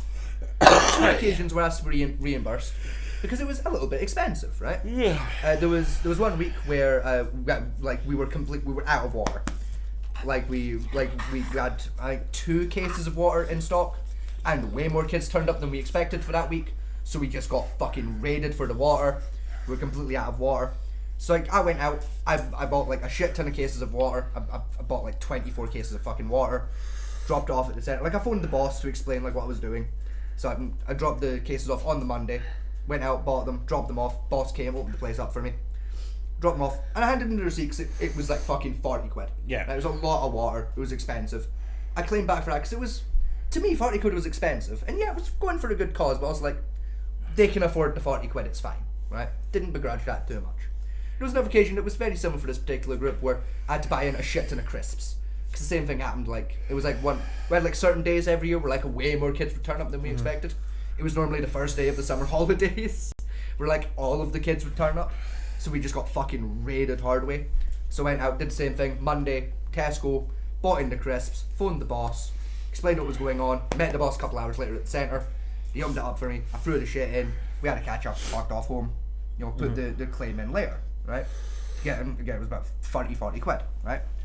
But there was a lot of occasions where like I saw co-workers like buying shit in for the clubs and not claiming it back. And one of my bosses, for example, right, is a story from, it was one of the summer youth group trips, summer youth project trips, sorry, with some of the groups, where we took the kids up to Glasgow for the Insomnia event. Oh yeah. Like the gaming festival Yeah. that happens in Glasgow every year, the SECC. We took the kids up to that, and we were going around in that, and excuse me, there was there was maybe 10 workers, myself included, like at the event, and like a shit ton of kids. Going around, we basically split off into I think 5 teams, so like two workers Per group. per X children. Yeah. Can't remember the exact number we were working with About at 2 the to time, 10. because it changed every couple of years, but I think it was about 2 to 10 at the time, yeah. So we split off into like groups, like 5 groups. And me and like my big boss, the highest up the food chain I would ever meet, right? And I'd work with her quite frequently. Her name was Corinne, lovely woman. Funny fact about my boss Corinne at the time, very quickly, she was the mother of a guy I went to school with, which was Alright. kind of cool. Anyway, so we were at this event, and it was me and Corinne off doing our thing with the group, and we ended up over at the board game section that they had at that particular year. They don't have it every year, but that particular year they had like an upstairs area, like in the SECC, where like one side of it was like VR headsets and shit on display, and the other half was like tabletop RPG games, Yeah. card games, things of that nature that were like being presented. And they had like little like demo tables set up where you could like try out like the games that were being sold. So we were at one of those, and it was for a Game of Thrones card game. I can't remember the name of it off the top of my head, but it was very cool at the time. Anyway, like a lot of the kids that were in our group were from the same youth club, and they were there and they were trying out, and they were loving it. Fat Man to you, right? It was like the best shit in the world, right? As far as these kids were concerned. So Corinne was looking at it and that, and she was like, "What's the PEGI rating on this game?" So I looked at it. I was like, "It's PG, so rated for all ages." She was like, "All right, how much is it?" So I said to the guy, I was like, "How much is like a copy of this game?" He was like, "Oh, it's 40 quid." So it's 40 quid, Corinne. Right. She pulls 40 quid out of her purse and pays for it. Just there and then. Just there you go. Bought it in, right? Now, admittedly, Corinne ended up forgetting she'd bought the fucking thing, and it sat in the boot of her car for about 1.5 years. I wouldn't even lie about that, right? That happened, right? But sat in the boot of her car for 1.5 years, and eventually she remembered it was there. She found it one morning, and she brought it into the club, and that, and she was like, "Do you remember 1.5 years ago I bought the thing?" Right? Yada yada. It ended up at the club anyway. That's the long and short of that part of the story, right? Do you know to this day she's never put that claim in to get her 40 quid back? No, never to this day. Because like A, she lost the receipt years ago, but B, she cause I questioned her about it at one point. Where I was like, "Did you ever reclaim that 40 quid?" She's like, "No." What do you want? No, and I was like, "Why?" And she was like, Go back out. Like realistically, like Back out. like 40 quid's a lot of money, but also like I work 2 jobs. I make way more than 40 quid. Like I don't need to worry about the 40 quid. It's fine, and also like it's for a good cause. It helps out the kids. Like when you're in a position with a group or a charity that helps children, that's the kind of fucking attitude you should have. Yes. You know, like if you can financially afford it, which the CEO of Children in Need definitely fucking can. You know, if you're in that position financially where you're working with young people and you can financially help your fucking group do more than they're doing, you should be fucking doing it. And I'm sorry, because again, I looked. There is less than no fucking evidence to suggest the CEO of Children in Need is doing anything of the fucking thing. When we think about this way, right? Anything at all. Right, we think about this way. The National Lottery, which is theoretically a gambling game, pays out more money for charity events than anything else. Yes, and unironically helps more kids every year than Children in Need fucking does. Yeah. Easily. I don't know. The BBC has done some programs which does help kids out. I mean, they do a few try like that building program that was on the BBC a while back with Knowles. Was Noel Edmonds, aye, the guy that went all holistic and freaky for a while. yeah. Where he was like, meditation can cure cancer or some shit like that. Yeah, he That fucking was the idiot. Bill Moore with the help a lot of family. Yeah, it was our answer to Extreme Makeover Home Edition. Yeah, It but was there was more fucking charity shit. cases. Okay, Yeah. we need real help sorting this out. Yep, boom, done. You know, admittedly, the BBC has over the years had some projects that were fucking. They did good Yeah. work, right? But also, you know, it's like Hitler. Just because he did some good shit doesn't mean we excuse when he's fucking it up hard way. True. You Tell you know? what the biggest one they did was oddly enough, which is the more interesting one for me, was the antique one. We got Antique the- Roadshow. Not the Antique Roadshow. Bargain Hunt. No bargain hunt. It was the experts that were doing on bargain hunt. They were sent out with budget, their own money budget wise. Oh They yeah. had to buy stuff, Yeah. auction off at the end of the week. Yeah, I know Antique the- road trip, Antiques Road. That was it. The Antique Road Trip. Yeah. and then auction off at the end of the week, and then I love that money went show. to charity. Yeah, I love that show. And it was basically, well, you see, you can make money doing this, put your money where your mouth is. And there's one guy there, this big fat guy with a beard. I used to love him I know the very man you mean because he was always my favourite. because he always won it. Every time he went on, he always. Oh yeah. You You always guarantee find a weird little item where you go, that can't be, and it's worth like 10 million. He's like, what the fuck? Oh, You got it for 20 quid. You're like, that's not gonna make 20 quid, and it makes 5 million at auction. You're like, what the fuck? How? Because total expenses why, and then you use budget again to keep going down like a would do a pro antique business. And we all got me. You always do something really stupid. You also buy a walking stick. Yes. Every time I went out, he bought like 2 walking sticks. Like a walking cane or two, yeah. Right. And every time it'd sell for like 400 quid. Yeah, but all- Every time without fail. like, I paid 20 quid for this. Go to the auction. And 500 quid. Like everything. Like, Every what kind of single sticks are you buying? This is the thing. Antique walking sticks are like a slept-on thing in this country. Yeah. We're like almost every antique shop you'll go into, you'll find them, and they're like 20 quid. Yeah. 30 quid. For, like the most I've ever seen one selling for an antique shop was £100. And if you then go and look at auctions, like auction websites, or go to an auction house in person, which if you've never done, Do it. Fucking treat yourself. It's great fun. Just watch out for the fees. Oh yeah, but don't turn up with the intention of buying shit. Just go to watch, because most auction houses are they're cool with that. Yeah. They don't care, right? Just treat yourself. Go explore it. It's great fun, right? I've done it a few times with my dad. It's fucking amazing, right? Great experience. Anyway, you look at those auctions and like very similar canes. Sometimes the same fucking cane. Yeah. $1,000, $2,000. Especially with Like the most I've seen a cane go for at auction, right, was if I remember rightly, was an ebony wood with, I believe it was a marble handle, yeah. right? It was either marble or ivory. It was one of the two. I think it was marble. I remember it being speckled. I think it was a marble, like a marble handle on the cane, right? That sold at this auction, right? In fucking like basically bumfuck nowhere Scotland, right? Because this was at the auction house me and my dad always go to if I go visit my dad. Because my dad loves fucking auctions. I do as well. Quite We fun. always end up going to the same auction house. Right, it was the same auction house, right? This cane sold at auction, again, bumfuck nowhere, right? And we ended up talking to the guy that bought it as well afterwards, because we were very interested in where he got this kind of money to spend on a walking stick. £15,000. Mm-hmm. And you know this baller motherfucker paid that in cash too? Fucking hell. This baller ass motherfucker, right? I fuck you not, right?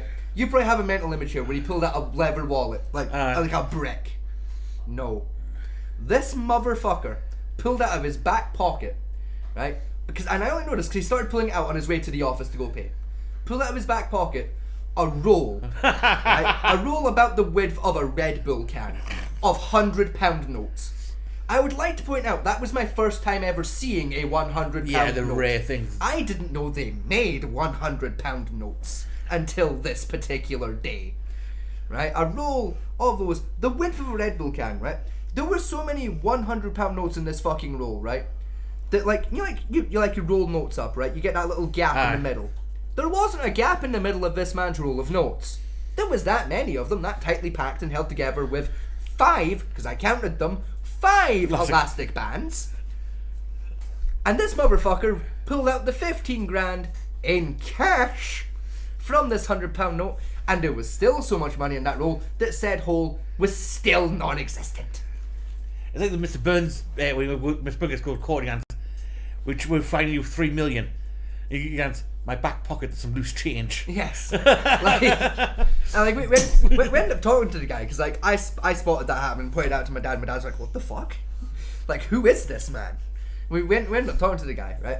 Turns out, really cool guy. Like, just he had like a Doncaster accent, right? It's like we immediately went, "Oh, he's a drug dealer, right? Okay." Second we started talking to him, I was like, "Drug dealer," but like no. Turns out, guy just works trade.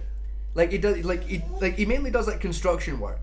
But like he's certified in just about fucking every trade. Yeah. It's like he does like house construction, he does fucking painting, he does electrical work, he does plumbing. The guy's like 50. He works on building sites and like any job that he's done, he's qualified to do it on that site. So he makes a fuck ton of money like in terms of overtime and just like cross job compatibility and shit.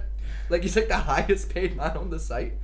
And like he was telling us, he was like every like 2 months my boss comes to me and offers me a promotion up to foreman where I'd make even more fucking money, and he keeps turning down the promotions because he sat and did the math and he was like, because I'd be the foreman and I'd have less time to go do those side jobs that I do, I'd actually make less money every year than I do in my current position. I'd make more per hour but have less hours actually working, therefore I would make less money. It's like when The man pulls in like 300 fucking grand a year doing this shit. It's like those things. It's hilarious. See when the jobs like rig workers, Yeah. right? It's dangerous work. Don't get us wrong, right? But the lowest paid job on that fucking rig Yes. is what's called a rust bout. Yes. Which essentially, if you don't know, people don't know what rust bout is, essentially you hang off the edge of the oil rig Yeah. with like a brush. Held by a rope. Yeah, It's being and also- held by 3 burly men. With a wire brush, going scrub the rust off. Yes. Then another brush going paint. Yes. Right? You do that for 3 weeks. Yes. Then you get 3 weeks off. Yes. Right? Do you know how much the pay is for that? I would assume. Not including hazard pay. I would assume a shit ton. Take a rough guess per week how much you put in without not including hazard pay. Per week? Per week. 8 grand? Not 8 grand, that's for a well worker. Okay. 2.5. Man, Just to paint. that's not enough for me to do that job. Then with the hazard pay on top, it's an extra 2 grand. So it's about 4 grand a week total. That's about half of what I would require to do that. I'd need at least 8 a week to do that. Well, the problem is it's not. Fuck that, I'm not drowning in the North Sea for nothing. Like, if I'm gonna die by drowning in the North Sea doing that job, I want my weekly income to be enough to cover my funeral. Now, if you're Like, I want a funeral payment per week to do that. now if you're working in the well, so you've got some engineering background a little bit, that's about 8 grand a week. Right? See, I'd argue that that's when it should be 4 grand, because that sounds less dangerous. No, it's more dangerous actually, the well. I don't know, you're at less risk of drowning. You're more risk of exploding. True, but I'd rather explode than drown. If something goes wrong in the rig, that's what's going to happen. Yeah, still, like, and hear me out, because maybe I'm wrong. I feel like death by explosion hurts less than death by drowning, because I feel like it's more instant. Well, it's a cheap funeral. You know, like, if I'm stood here, and an explosion happens here, like a millimeter from my face, I'm dead before I can realise an explosion happened. Whereas if I plummet 30 feet into the North Sea and drown, I'm gonna fucking know about it, aren't I? Well, you're going to freeze to death first before you're drowned. Still, I'm gonna know about it. Now, I'm gonna be very aware of how I just died. And it's gonna hurt. do you know what the highest paid job Oh, on the rig is? no clue. It's the most dangerous as well. It's the highest paid one. It's about 12.5 grand a week for this. It's called a pipe welder. Fair. Are those the guys that like scuba dive to go fix the pipes and shit? You didn't turn your ringer off, you gelbit. Oh, look at I don't know. What's the caller ID say? So ignore that for now. Who was it? Mandy. Oh, okay. Yeah, fuck them. They probably want you back out tonight. Fuck them. We're busy. I have to want a lift from the pub. In which case, also, fuck them. So yeah, that's they're the ones who dive down below the water level, Yes. To do like deep sea welding. To... weld the pipes down for Yes. the rig. And that's about 12.5 per year plus hazard See, pay. again, I argue that's not as dangerous as being the guy that's dangling off the thing, because you're already in the water and you're in a fucking wetsuit. And those things are really good thermal protection. Yes, but also, And also you've got an oxygen tank, you're not just holding your breath. Fuck you, they get overpaid. yes, but on the other hand though, they all stand there with a giant electrode because it's an arc welder Yeah. welding in water. Still. Like, I'm sorry, they get overpaid as fuck. I'd rather be electrocuted to death than drown. And they're at way less risk of drowning. They have underwater breathing equipment on hand, attached to their body. The guy dangling fucking, they don't give that guy a snorkel, I'll tell you that for free. Right, that guy's doing that fucking free-aired. Right, he ain't got a snorkel, he ain't got a scuba tank, he ain't got shit. He's got a brush. A brush and a rope. And a lot of trust in three guys. And a carabiner clip. That guy should get paid more because he's got more balls than the others. No, that's the lowest He's paid. risking a more painful death. Lowest paid rush bout, and that's the lowest paid job in the rig. It should be the highest paid because that man's got more balls and is at more risk of death, if you ask me. And at the very least, is it a higher risk of a more painful death than the other two. Fuck those guys. The guy dangling on a rope supported by three men and a carabiner clip should be the highest paid. Speaking of He's the rigs, bravest. right? Have you seen the show Rig? No, I haven't. And before you continue, I don't plan to either. Why? It's quite a good one. I'll be honest. Outside of Doctor Who and House, I don't really watch TV shows anymore. Yeah, fair enough. Because most of them are either shit, boring as fuck, horribly inaccurate so just make me angry, or they're caught in history with extra steps. And none of those four things appeal to me realistically. The only exception is Rick and Morty. And I don't watch that anymore either because of the infamous dragon episode. If you know, you know. You know, like if you're a Rick and Morty fan, you know what I'm talking about, and you understand why I stopped watching after that particular episode, because it kind of killed what little hope I had for, you know, the good people of planet Earth. Especially when I looked online and saw the people trying to support and defend the episode. That's when I started genuinely considering purchasing a shotgun and reloading it with religious intent. Right, speaking of religion, shall we get on to our one video we have for that evening? Yes! As we mentioned earlier in the show, the Smythe Fellow and the Archbishop of Canterbury, who stepped down for knowing about the... It's all over the news. Like, if you're living and breathing and have a TV, you know the story. There we go. If you somehow don't, turn on the news for fuck's sake. Morning, everyone. Days after his unprecedented decision to quit as Archbishop of Canterbury, Justin Welby has written to John Smythe's victims to apologise and offer to meet them. Yes, because this... No, In the pause letter, real the quick, Church of right, before England again, said- because this pissed me off a lot. This pissed me off a lot, right? Like your response to abuse was, I'll write them a letter and apologise. Fucking... Like, that's... Of all the appropriate responses to what's happened, a fucking email apologising is not one of the appropriate responses. Yeah. Like, what's occurring? What's going on? Nothing major. Nothing major. Does she want to see your dick? Does she want to see your penis? No. No. Fuck her then. Like, why? If she doesn't want to see your dick, why are you entertaining her during the show? What the fuck? Like,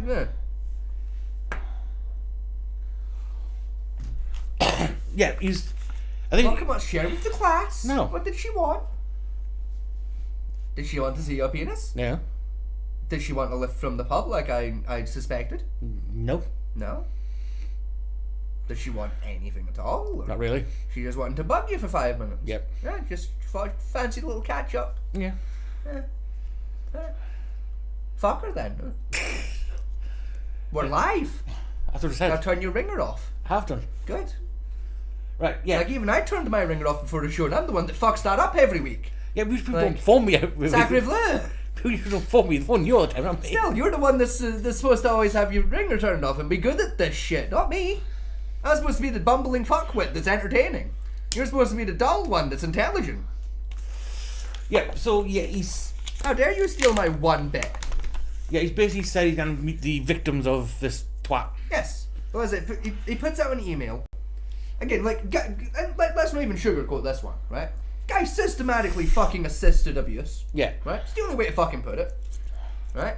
And his appropriate response was, I know, I'll email an apology to them. Yeah. No, we won't even write a letter and pay the 20p postage for a stamp. No. Yeah, this We'll email write a here. fucking email This saying, email, it's very... I'm sorry. It's got like this with such and such, and it's a very generic email. Yes. And when they tried to hide it, it was sent out on the 14th. 14th of November of this year. Yeah, Yes. 2 days ago. Yes. Like, fuck you. Put some effort into your Says fucking it apology. accepts the harm caused to you and would like to say sorry for the abuse that you have suffered and acknowledge the impact that this has had. See, that statement in particular, and I Worthy can't has even accepted explain why, but that highlighted part of the email fucked me off so much. I heard you down Like, there. I can't even explain why. It just... It's just like a non-apology. Exactly. Like, by English standards, it's an apology. Like, we accept that it was wrong, and we're sorry. We're sorry. But it just comes across as just so fucking, you know, like, just so, I want to snap your knees. It's something with a HR would write out. Exactly. It's very corporate slime bag. Yeah. Just, In an interview with you know? It's enough to avoid a lawsuit. Exactly. Channel 4 News last week that apologising he was without wrong to delay apologising, meeting like- victims for years. I don't I like agree it. that was 3 years ago. You know, you can take advice and blame other people, all sort of stuff, but it doesn't matter. It's my responsibility that I didn't follow that up quickly enough or well enough. Mr. Smythe, This Captain bit, right, Newman no, from pause Channel 4 again, News. right? Because I want to pause it now before we get to the thing I'm about to complain about, right? Yeah. This clip as well, this also pissed me off, right? Ladies and gentlemen, right? And yourself, Atmanti, right? Listen to the question that's about to be asked, right? But you see that woman in the background there in the purple, right? Who I believe, I could be wrong, but I believe is the wife It's a wife, yes. of, I'm assuming that's Mr. Smythe. That's Smythe, yeah. Right. Just pay attention to her. Specifically, pay attention to her fucking face. We're told that you beat young men until Smurf. they bled. Why did No, you do that? Just I'm not talking about that. An official review ordered after this programme's 2017 investigation Now. into Smythe.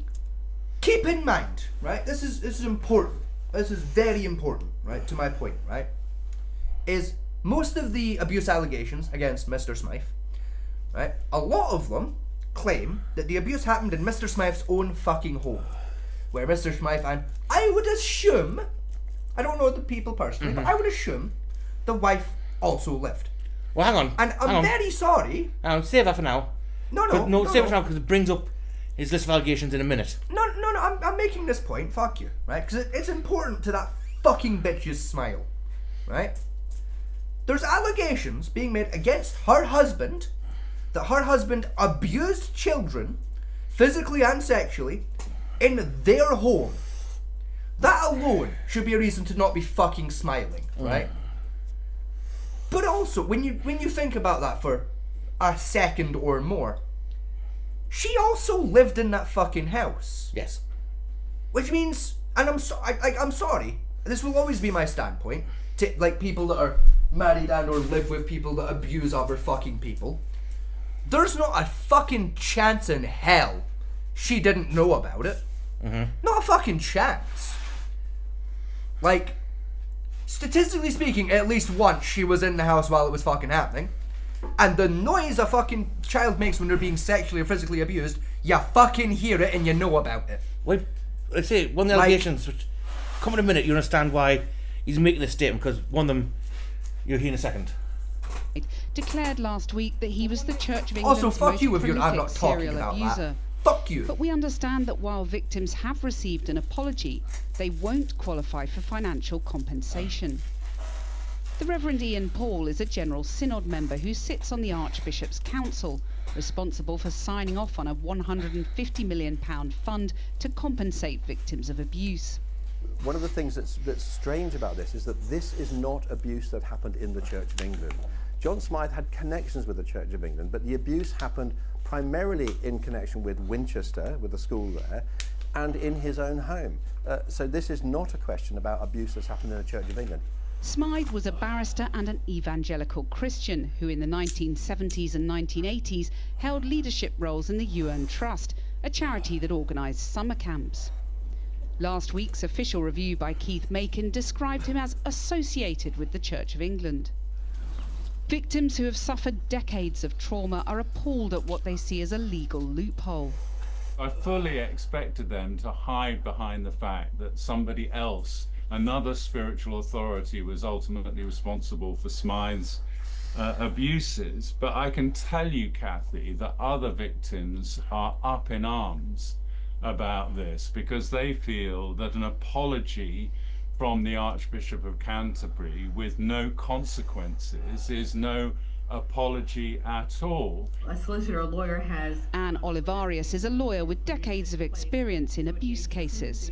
Well, they have certainly, taken that group and just sectioned them off for their own reasons. It may well be because the amounts of money that would be due are significant. I think it is obviously a nonsense.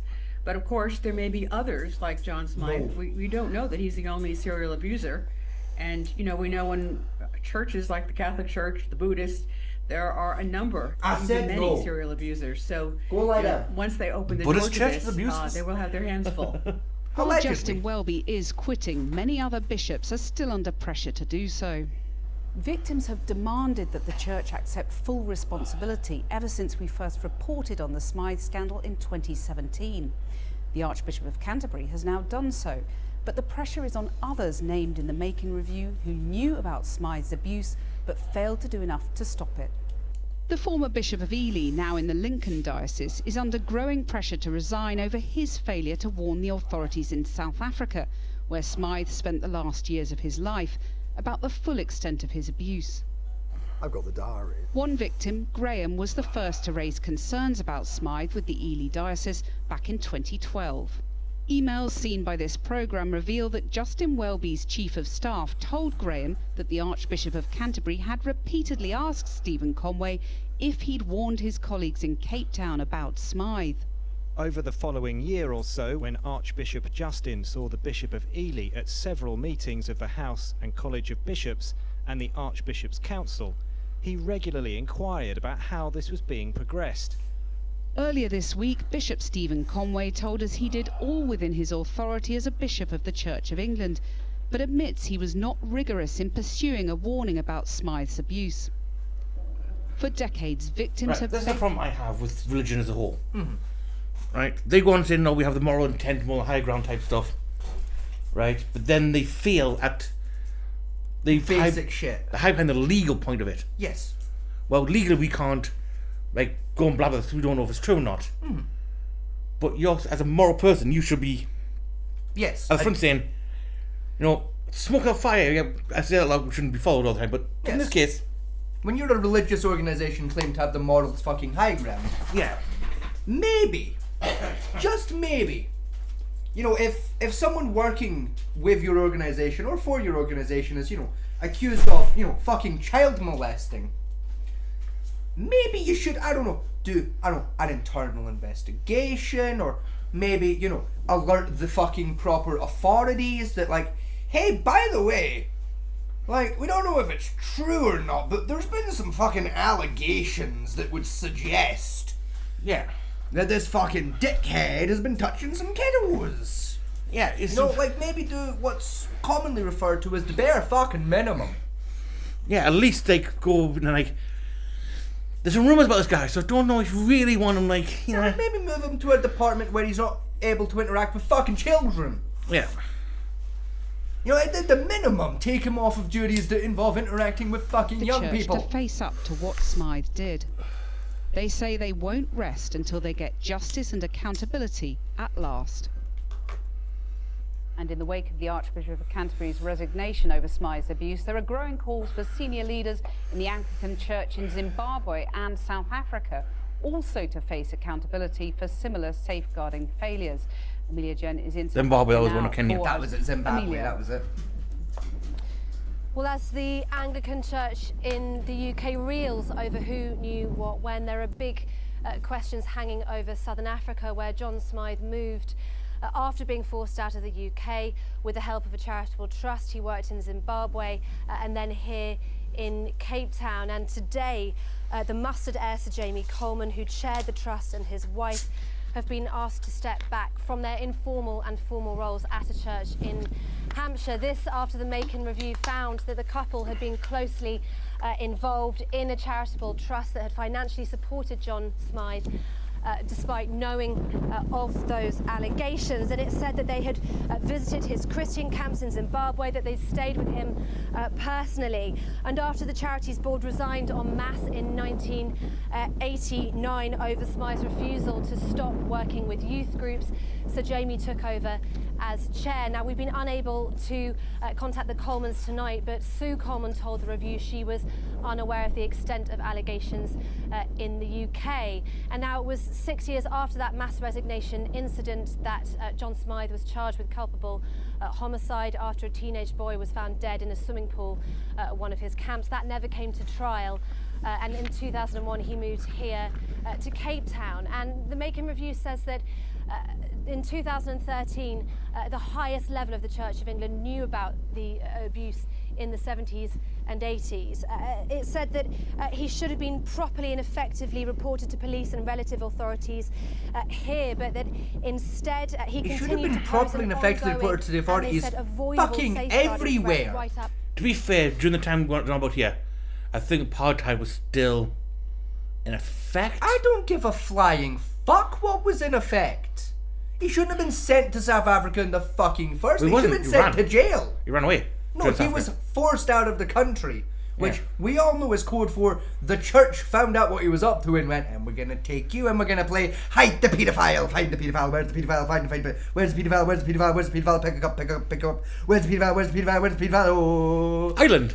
Pick a cup, where is he, what is he, what is he, pick a cup, there's 3 on the table, pick a cup, left, right or middle, pick a cup, pick a cup, pick it! No. Pick a cup. No point picking a cup. You pick the middle cup, boom. No paedophile, fuck you, give me 40 quid, he was in the left cup. Yeah, he's either in Africa or a mission in Dublin. He's either in Ireland or on a mission somewhere in the tribe of Africa. Yeah. So instead of playing hide the fucking paedophile with the cups like the man at the carnival, we should have, I don't know, maybe, let's think now, I don't know, sent him to fucking jail? Yeah. Mayhaps that might have been a better fucking solution, the fucking church. In 2018, the report said Bible bashing, God bothering fucks. Young men here. Amelia, battling a rather windy rooftop. Thank you very much for joining us. Fuck off with your stuffed pug. Well, let's hear I'm more not now playing from fetch. the Reverend Dr. Ian I'm Paul, busy. a member of the General Synod. He began by telling me that John Smythe's abuse did not happen within the Church of England. One of the things that's strange about this is that this is not. This a thing the Church of England is on. Connections with the Church that of I'm England, pissed but off the about abuse as well. happened primarily in connection with I think we should Winchester, tackle quickly. and in his own home. Is like the Church of England saying, like, you know, because most of the abuse did not happen on church property, and you know, while Mr. Smythe worked closely with the church, he wasn't a member of the church. Therefore, many of the the victims will not be entitled to compensation from the church. Well, you know, they're saying that legally, yes, you're okay. They're right, okay. Like legally speaking, yes, fair enough, accurate, right? But at the same fucking time, I would argue, right? You know, if I was in charge of a church, if I was a church leader, right, and a person who was working alongside my church organization, you know, whether it was in an official capacity or not, you know, was accused of child abuse in any fashion, and part of his responsibilities working alongside my church was, you know, around children, I would by default pay the victims, whether those victims were a member of my church or not, or whether the abuse happened on church property or not. Either way, yeah, like, I was in a position where I created the possibility for more abuse to occur, knowingly or otherwise. Therefore, I have somewhat of a moral responsibility to try and right that fucking mistake.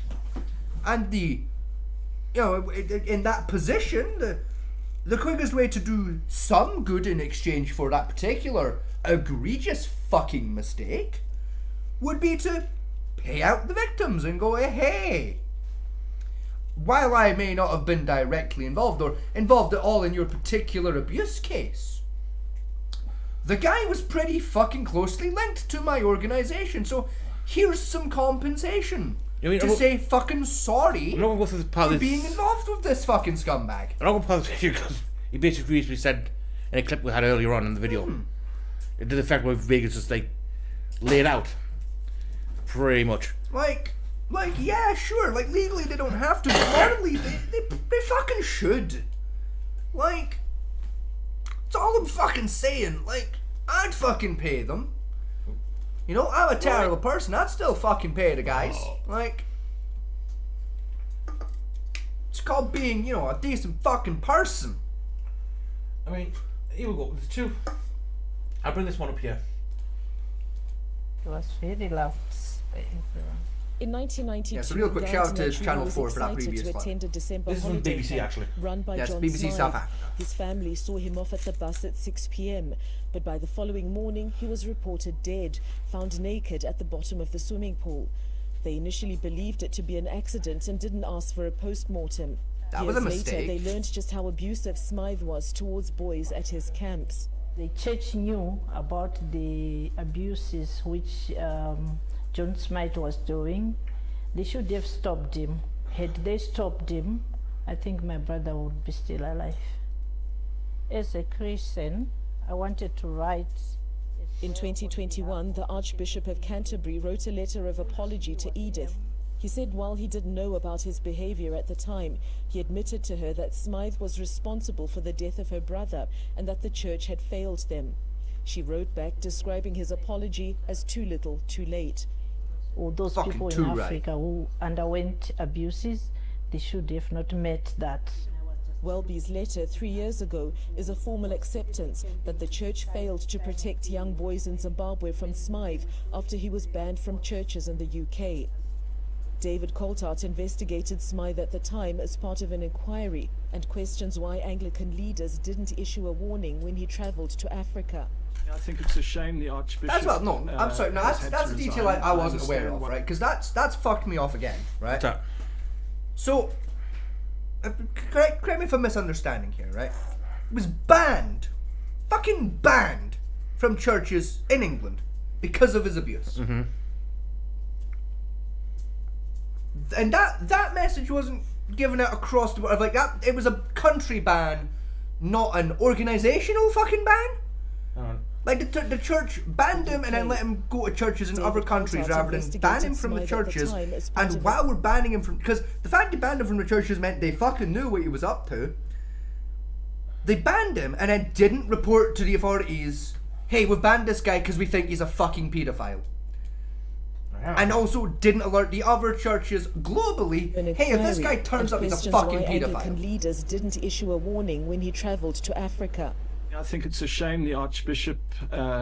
Hey, no, back Smythe at the time as part of an inquiry and questions why Anglican leaders didn't issue a warning when he travelled to Africa. It was further back where he made the statement it was back. Boys in Zimbabwe from Smythe after he was banned from churches in the UK. So they banned him from the church, which again means they knew what he was fucking up to. At the time as part Didn't alert the authorities, didn't alert other churches globally of all faiths, hey, if this guy turns the fuck up, fair warning, he's a paedophile. Yeah. Because the fact they banned him from all churches in the UK, which again would indicate to me they spoke to the other faiths. That Which means is he was, impressive, to be honest. I mean, he was banned from Protestant, Roman Catholic, Jewish, etc., churches, right?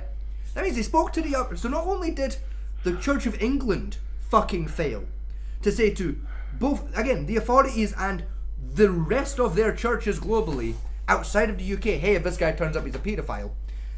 The other faiths failed to do the same shit by the sounds of it. Not that though, what makes it even worse than a statement, if you're in context here, there's two, given he was a barrister, yes, and a judge, there's two organisations which hold quite good sway over religious like stuff like that. Yes. One is Rotary Club. Yes. Right? None of people have heard of it, but it's a big club that has founding way back in Victorian times. Yes, I'm vaguely familiar, but I'm not 100% sure what the fuck they do. It's basically I've heard of them in passing from my career. You get a lot of people because basically they're an engineers guild. Yeah. At the time, but again they do a lot of charity work.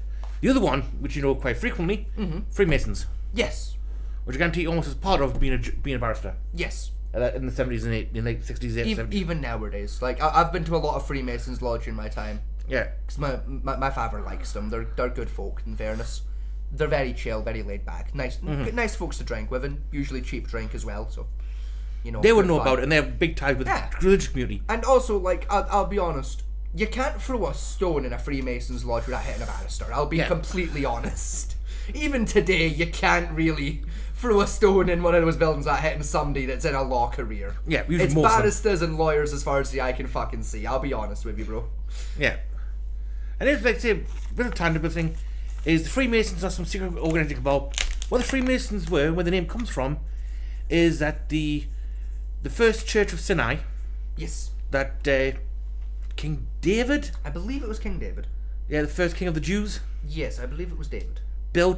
Was built by the Masons who came in, and they came under an organization at the time to help them bring Masons in to build the church. Yes. They called them the Freemasons, and that's where they come from. Yes. Hence where the session with fucking rocks are. Yes. Not some kind of secret Illuminati cabal shit, so please... Fuck yourself if you keep bringing that shit up. I mean, to be fair, right? Because I am going to defend the lunatics of the world for a brief moment, especially when it comes to the Illuminati conspiracies around the Freemasons. The Freemasons don't help. No, they don't really. Like they very much present themselves in that manner. Yeah, they do have a lot of secret handshakes and ceremonies and bullshit. This is the thing. Cause, the last time I was in a Freemasons Lodge, I got to chatting with some of the guys in charge. Yeah. That said Freemasons Lodge about this because I was intrigued. I was pushing me luck a little bit. I was like, so I've heard that you guys' whole thing is y'all have like these big secrets about the universe and the world and how it all works. What are said secrets? The guy was drunk off his ass, so my thinking was he might be so drunk he's loose-tongued and like I'll learn their secrets. He was bullshit you, didn't he? No, I was there. I was like, what are your secrets? And he was like, not allowed to tell you that, son. You're not a member. I was like, you bastard. You're still sober enough to not fall for that. Fuck you. God damn it. But we got to talking and shit, and I was like, I gotta ask, right? Because I've always wondered this, right? Like I'm sure you've seen like there's the conspiracies online that like the Freemasons run the Illuminati and shit and like whatnot. I was like, I gotta ask, like, are the Illuminati real? And he was like, absolutely fucking not. Are you stupid? No, they're not fucking real. Like, think about it for 5 minutes. And I was like, yeah, okay, fair point. I gotta ask then, right? Like you see the conspiracies online, right? Like, you've seen them. It's like, of course I've fucking seen them. I was like, right. And like, the conspiracies are all like based around like, oh, the Freemasons run the world because that's why they're so secretive and everything. Like, is that why you guys are so secretive? Like, are you doing it on purpose as a group? Do you guys like play up to it for like a bit of a laugh? This guy looked at me, right? And I fuck you not, Fat Man T. This man said, and I quote, the main reason we're so secretive about the shit we do, right? Outside of like the sacred secrets that we hold and shit, right? But like even just down to like mundane stuff we get up to, like in our meetings. The main reason we're so secretive about it is because it's really funny to see like what conspiracy theories people come up with about us. We find it greatly amusing. I'll be honest, like see the last like lodge meeting we had, right? This, I kid you not, this is essentially the bits I can tell you about that we spoke about. This is what we spoke about, right? We spent an hour and a half gossiping about the locals. We had 2 pints of lager. We played a game of darts, and then we basically had a little like theory session talking about the meanings of a certain passage of the Bible. And I went, that was it? And he was like, pretty much. There was some other like stuff relating to like, the secret bits of the free, but like that was the majority of what we spoke about. We spoke about that for about 4 hours total, and then we spent maybe a half hour on the secret shit, and then we all got drunk and went home. That sounds really dull and fun at the same time. I was like, it really is. It's fun in a dull kind of way. Yeah. And I was like, so you do it we do it very much on purpose. It's really funny. It's very amusing. Most of what we do, we just do charity work. That's it. That's pretty much all we do. We do charity work and we talk about the Bible. That's it. That's our day. Like, I was saying, like, this sounds so shit compared to what it gets made out to be. Like, by the way, just for context, like, I'm still intrigued about your secret stuff. And he was like, everyone is, and we like that because it annoys people when they don't get to find out. Right. To be honest, like, on the other side of it, the Illuminati stuff. The Illuminati was real. Yes. Back in like the 12th century. Yes. And what the Illuminati was, for people now listen, conspiracy nut jobs, it was a group of early scientists. Yes. Who basically had a disagreement with the Catholic Church. I could be Italy. wrong, but I believe was not Isaac Newton supposedly a member. Later on, but originally the Yes. 12th century, right? Isaac was 15th century, by the way. Yes, I'm aware. Right? It was the Galileo Galilei. Yes. Who was the main perpetrator of this crap when they arrested him for saying that the Earth was round. And the sun, and we revolve around the sun. Yes. That's main start. That then you had a few others like Aristotles, few others at the time who went around the same, and they basically made threats saying, "Leave us alone, or we'll use our scientific knowledge to fuck you over." Yes, which they absolutely would have done. Yes, except for they couldn't be asked to and walked off out of Italy. And the main promise, like saying the Illuminati will come descend down and wipe out the religion with the light of the god. Yes. Which, as you all know, the film, by the Da Vinci Code shit, which was the fucking antimatter. Mhm. But still, it's bollocks. That's literally what the Illuminati was. Yes. Again, Isaac Newton was apparently a member, like, later into its existence. No, he's Freemason. Was he Freemason? Yeah. I thought he was Illuminati. Isaac Newton. Huh. No, Freemason. Same with like a lot of the big Oddly, signs. that makes more sense than the Illuminati, but also it doesn't make sense at the same time. Yeah, but Isaac Newton was Freemason. fair. Like, As a book put it out, like Da Vinci Code, a member of the Templar. yes. Which again, they were not members of the Templar. The Templar infiltrated I would the say Masons. People get this slightly wrong. I'll be honest. Because like I recently looked at I went deep down rabbit hole recently when it comes to Freemasonry because I was really interested. Like I still do really want to know like what like those secrets are. Like I really want to know because I'm a nosy little bastard. I like learning secret shit that I'm not supposed to know about because I find it really interesting. Because 9 times out of 10 it's the dullest shit on planet Earth. Yeah, because 9 times out of 10 like this top secret stuff is so fucking dull. It's like They say the Freemasons, the Templars. Yeah, they were persecuted. They did leave. Yes, because that's where people fuck up. Is like France actually. They did originally infiltrate the Freemason order to find out what the fuck they were doing, what they were up to and shit. But then after the Templars were disbanded. Yeah. Quite strangely, quite a lot of the members of the Templar order ended up joining the Freemasons. Yes, and even more weirdly, most of us ended up legitimately joining the Freemasons and becoming Freemasons. Either were the ones that originally infiltrated as spies because they decided actually they're kind of chill, or they were very close friends with the ones that did it. Yeah. And heard secondhand like what the Freemasons were all about and went, that sounds fucking chill actually. And went and joined up. The Templars did not, I repeat, found the Freemasons. Freemasons have been existing for the best part of 5,000 years. Yes, but a majority of the Templar order ended up going and joining Yes, up. because After Freemasons they were went, disbanded.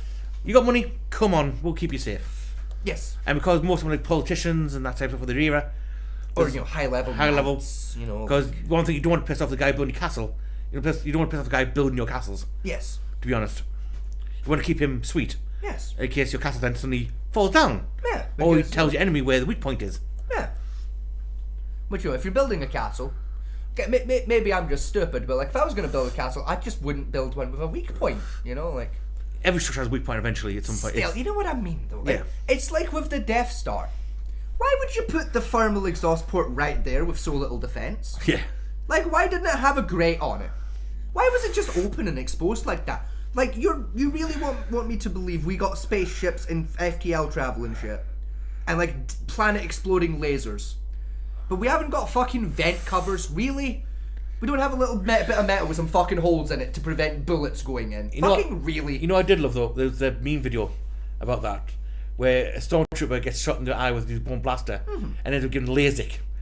And you're like, oh shit, he has fucking mask on everyone. Yeah, like holy shit, my vision's no longer blurry. Still though, you really want me to believe that we have all this wonderful tech and we don't have a bit of metal with 3 fucking holes in it? Really, motherfuckers? We didn't have the budget left over to put a bit of metal on that. Or at least really? a SAM site. Yeah, like something.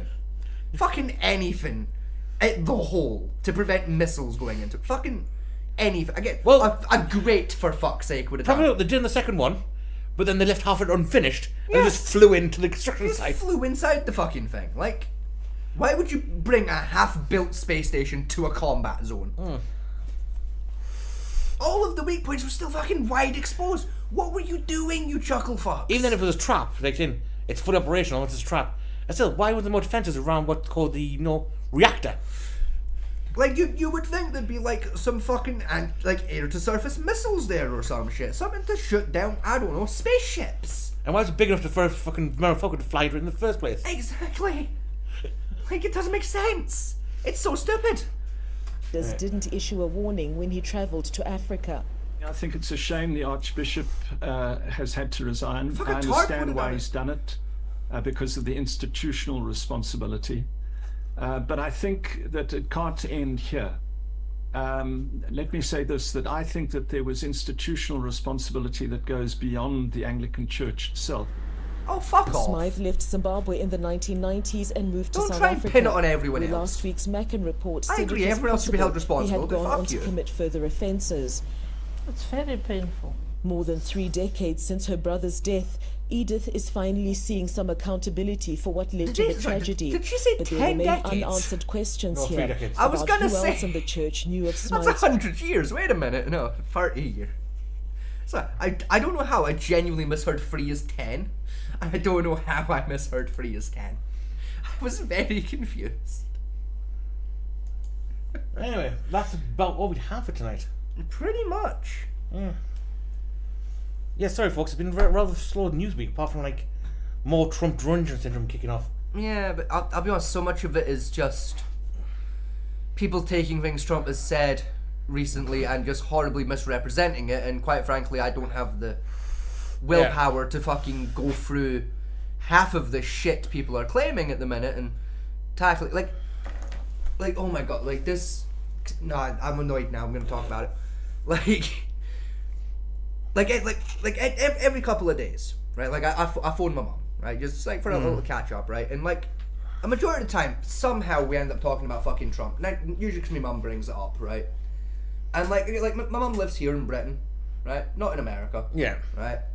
I'll be honest, she knows realistically fuck all about US politics compared to us two, because, you know, we kind of have been paying attention. And like every fucking time we went and she's like, oh, I saw this clip on Facebook, right? Yeah. Or I saw this clip on TikTok where Donald Trump said he was going to do X, Y, and Z, and I was like, yeah, I'm familiar with the segment you're talking about. Did you watch the entire speech though? No, but like, it's like, yeah, the thing is though, right? Is 30 things before, 30 things after. Yeah, the thing is, if you take that statement on its own, yeah, it sounds very much like you said that. But if you take that statement and you put it alongside what you said, you know, just before, and the rest of that sentence that followed after that little 10-second clip, it's not what he fucking said, actually.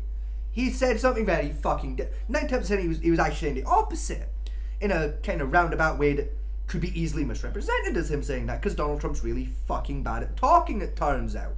Which is annoying as fuck, but still.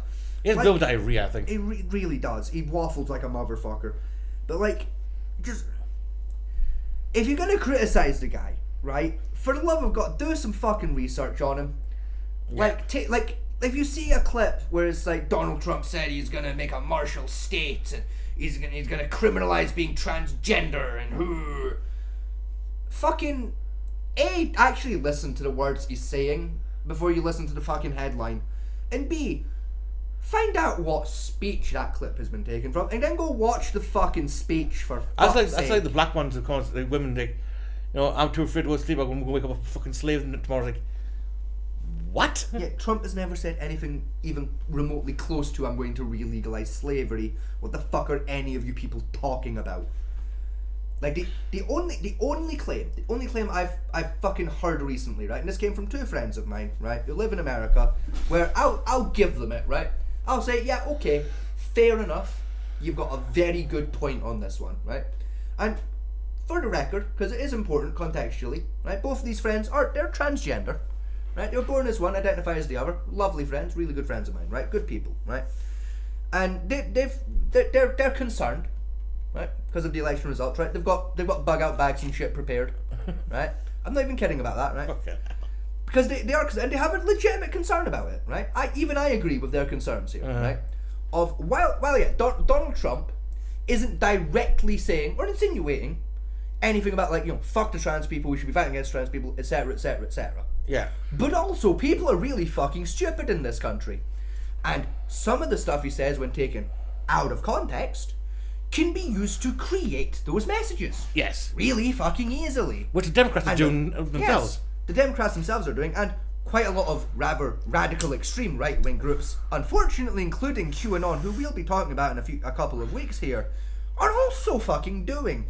Meaning that kind of accidentally Donald Trump is kind of harbouring an environment where hate crimes against our people are quite fucking likely to start occurring. And we're quite worried.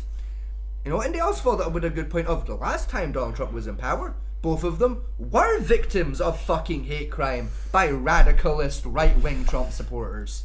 So, I'll be honest, for those two people in particular, you know what? You make very good fucking points. Even I have to sit back and go, fair enough, actually. Yeah, understandable. I can see why you're scared.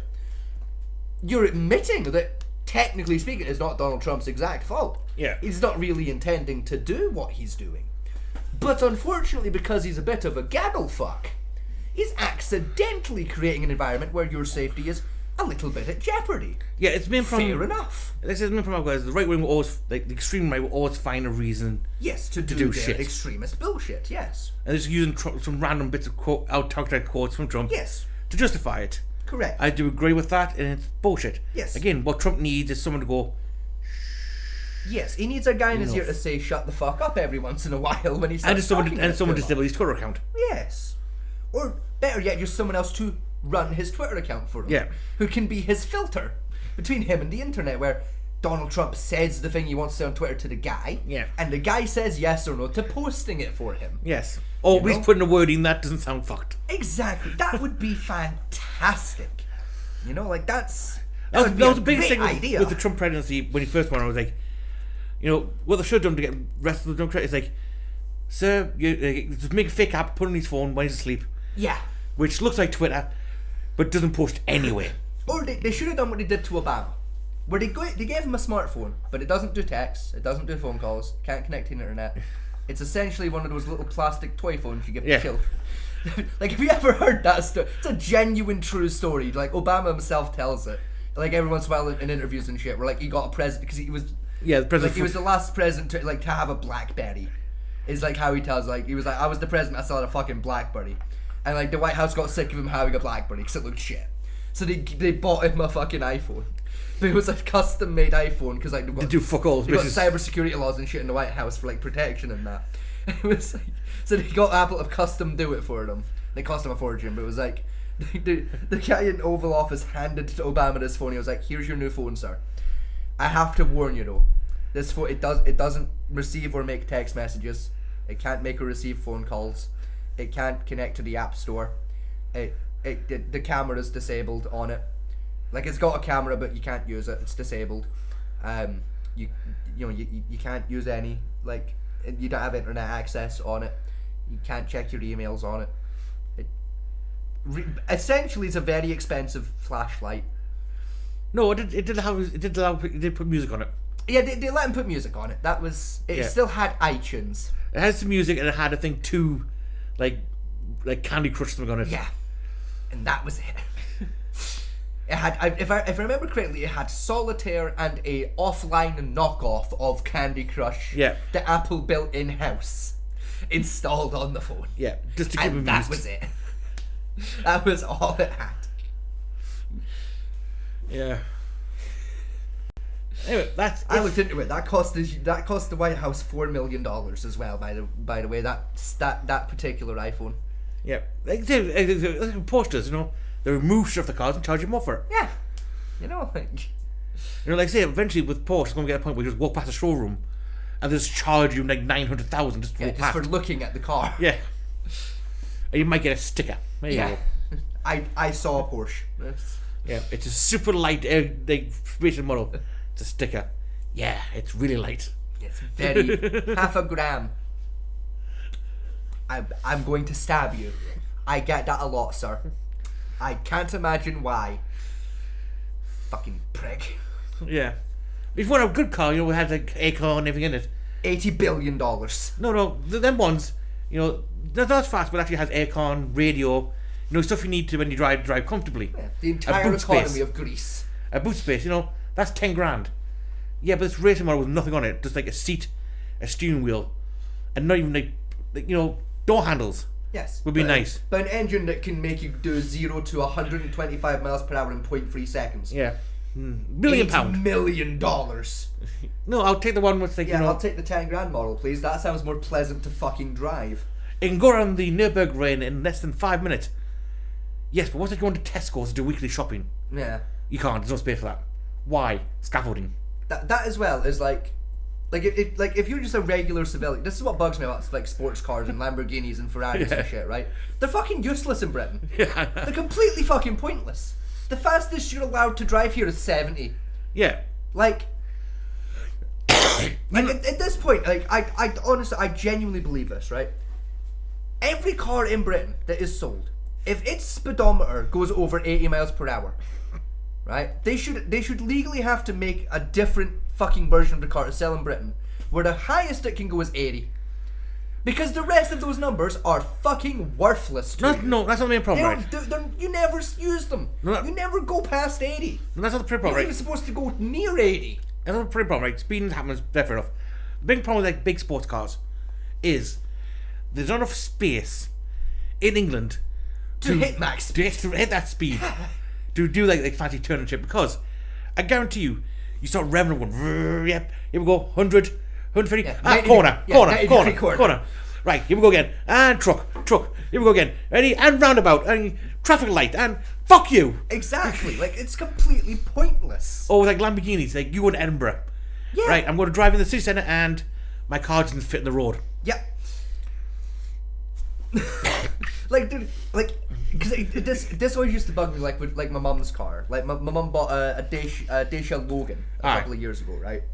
And I remember the first time getting in the car, right? Fucking got the new car smell, turns on the ignition, right? And the lights on the dashboard come on, right? I looked at the speedometer, max speed 180. I looked down and I went, "What's the fucking point?" She's like, "What do you mean?" I was like, "The speedometer. What's the fucking point at this point?" What do you mean? Like, I need the speedometer to know how fast I'm going. No, not that. Why does it do 180? Why bother? We live in England. We live in Scotland. You're not allowed to drive over 70.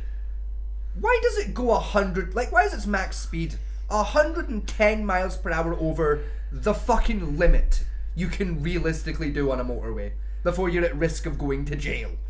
Like, why fucking bother? Yeah, even in Scotland, like space to do that kind of speed, like. Because Scotland is a very bendy road, it's like, and we would go, exactly. Like, even removing that though, like, we'll pretend the motorways are perfectly straight. You could hit that speed. Yeah. You'd go to fucking jail. What's the point? Not even worse. What's the fucking point? Not even worse than America though. We're up to buy them and go thingy. Yeah. You know what maximum speed limit on American highways are? It's like 70. 50. 55. Sounds about right. That's the maximum speed you technically can do in America. It's 55 miles an hour. That sounds about Even right. on those big roads with fuck all on them for 1,000 miles. Yes. Like, what's the fucking point? That's what the Pontiacs and the pickups, which like are massive cars. Yeah. Right. Very comfortable to sit in, but don't have realistically a top speed of like, best you can get them at 60, and even that's pushing the engine. Like, realistically, the only country in the world where a car that does over 60 miles an hour is anywhere near fucking useful is Germany. The Autobahn. Yeah, you got the Autobahn, where there's not a fucking speed limit. It's the main highway, goes through the entire country. Go as fast as you fucking want, we don't care. Can you handle your car at that speed? Yes. Fucking do that speed then. Fuck it. Take safety in your own fucking hands as a driver and just go for it. Fucking, if you crash, you go into jail. If you don't crash, we don't care. Yeah. Fucking go for it, lads. It's the only country in the world where doing a car that does more than like 80 is in any way fucking helpful. Because you're allowed to do more than 80 in that country. Oh, like China when there's built like thousands of roads with nothing on them. Yeah, even then though, if a police car sees you in China doing more than 10 miles an hour, you get shot for being a capitalist. Yeah, but the odds are they're going to catch you. Still. So the Chinese police car is like, come on, No, technically yes, fine. Quite frankly, in China, if you're seen driving a car, you'll be shot on sight on the assumption of being a capitalist scumbag. Like, what's the point? Anyway, folks, that's pretty much all we have for tonight. And we're going for like just shy of 3 hours. That's not bad. And I thought my throat was getting a bit tight. We're out of topics. Been shouting for 3 hours at paedophiles and cars. Great. So it's my week ruined. Sorry, neighbours. Like I say, good night and good luck. Thank you for joining us, and we'll catch you all. Aww.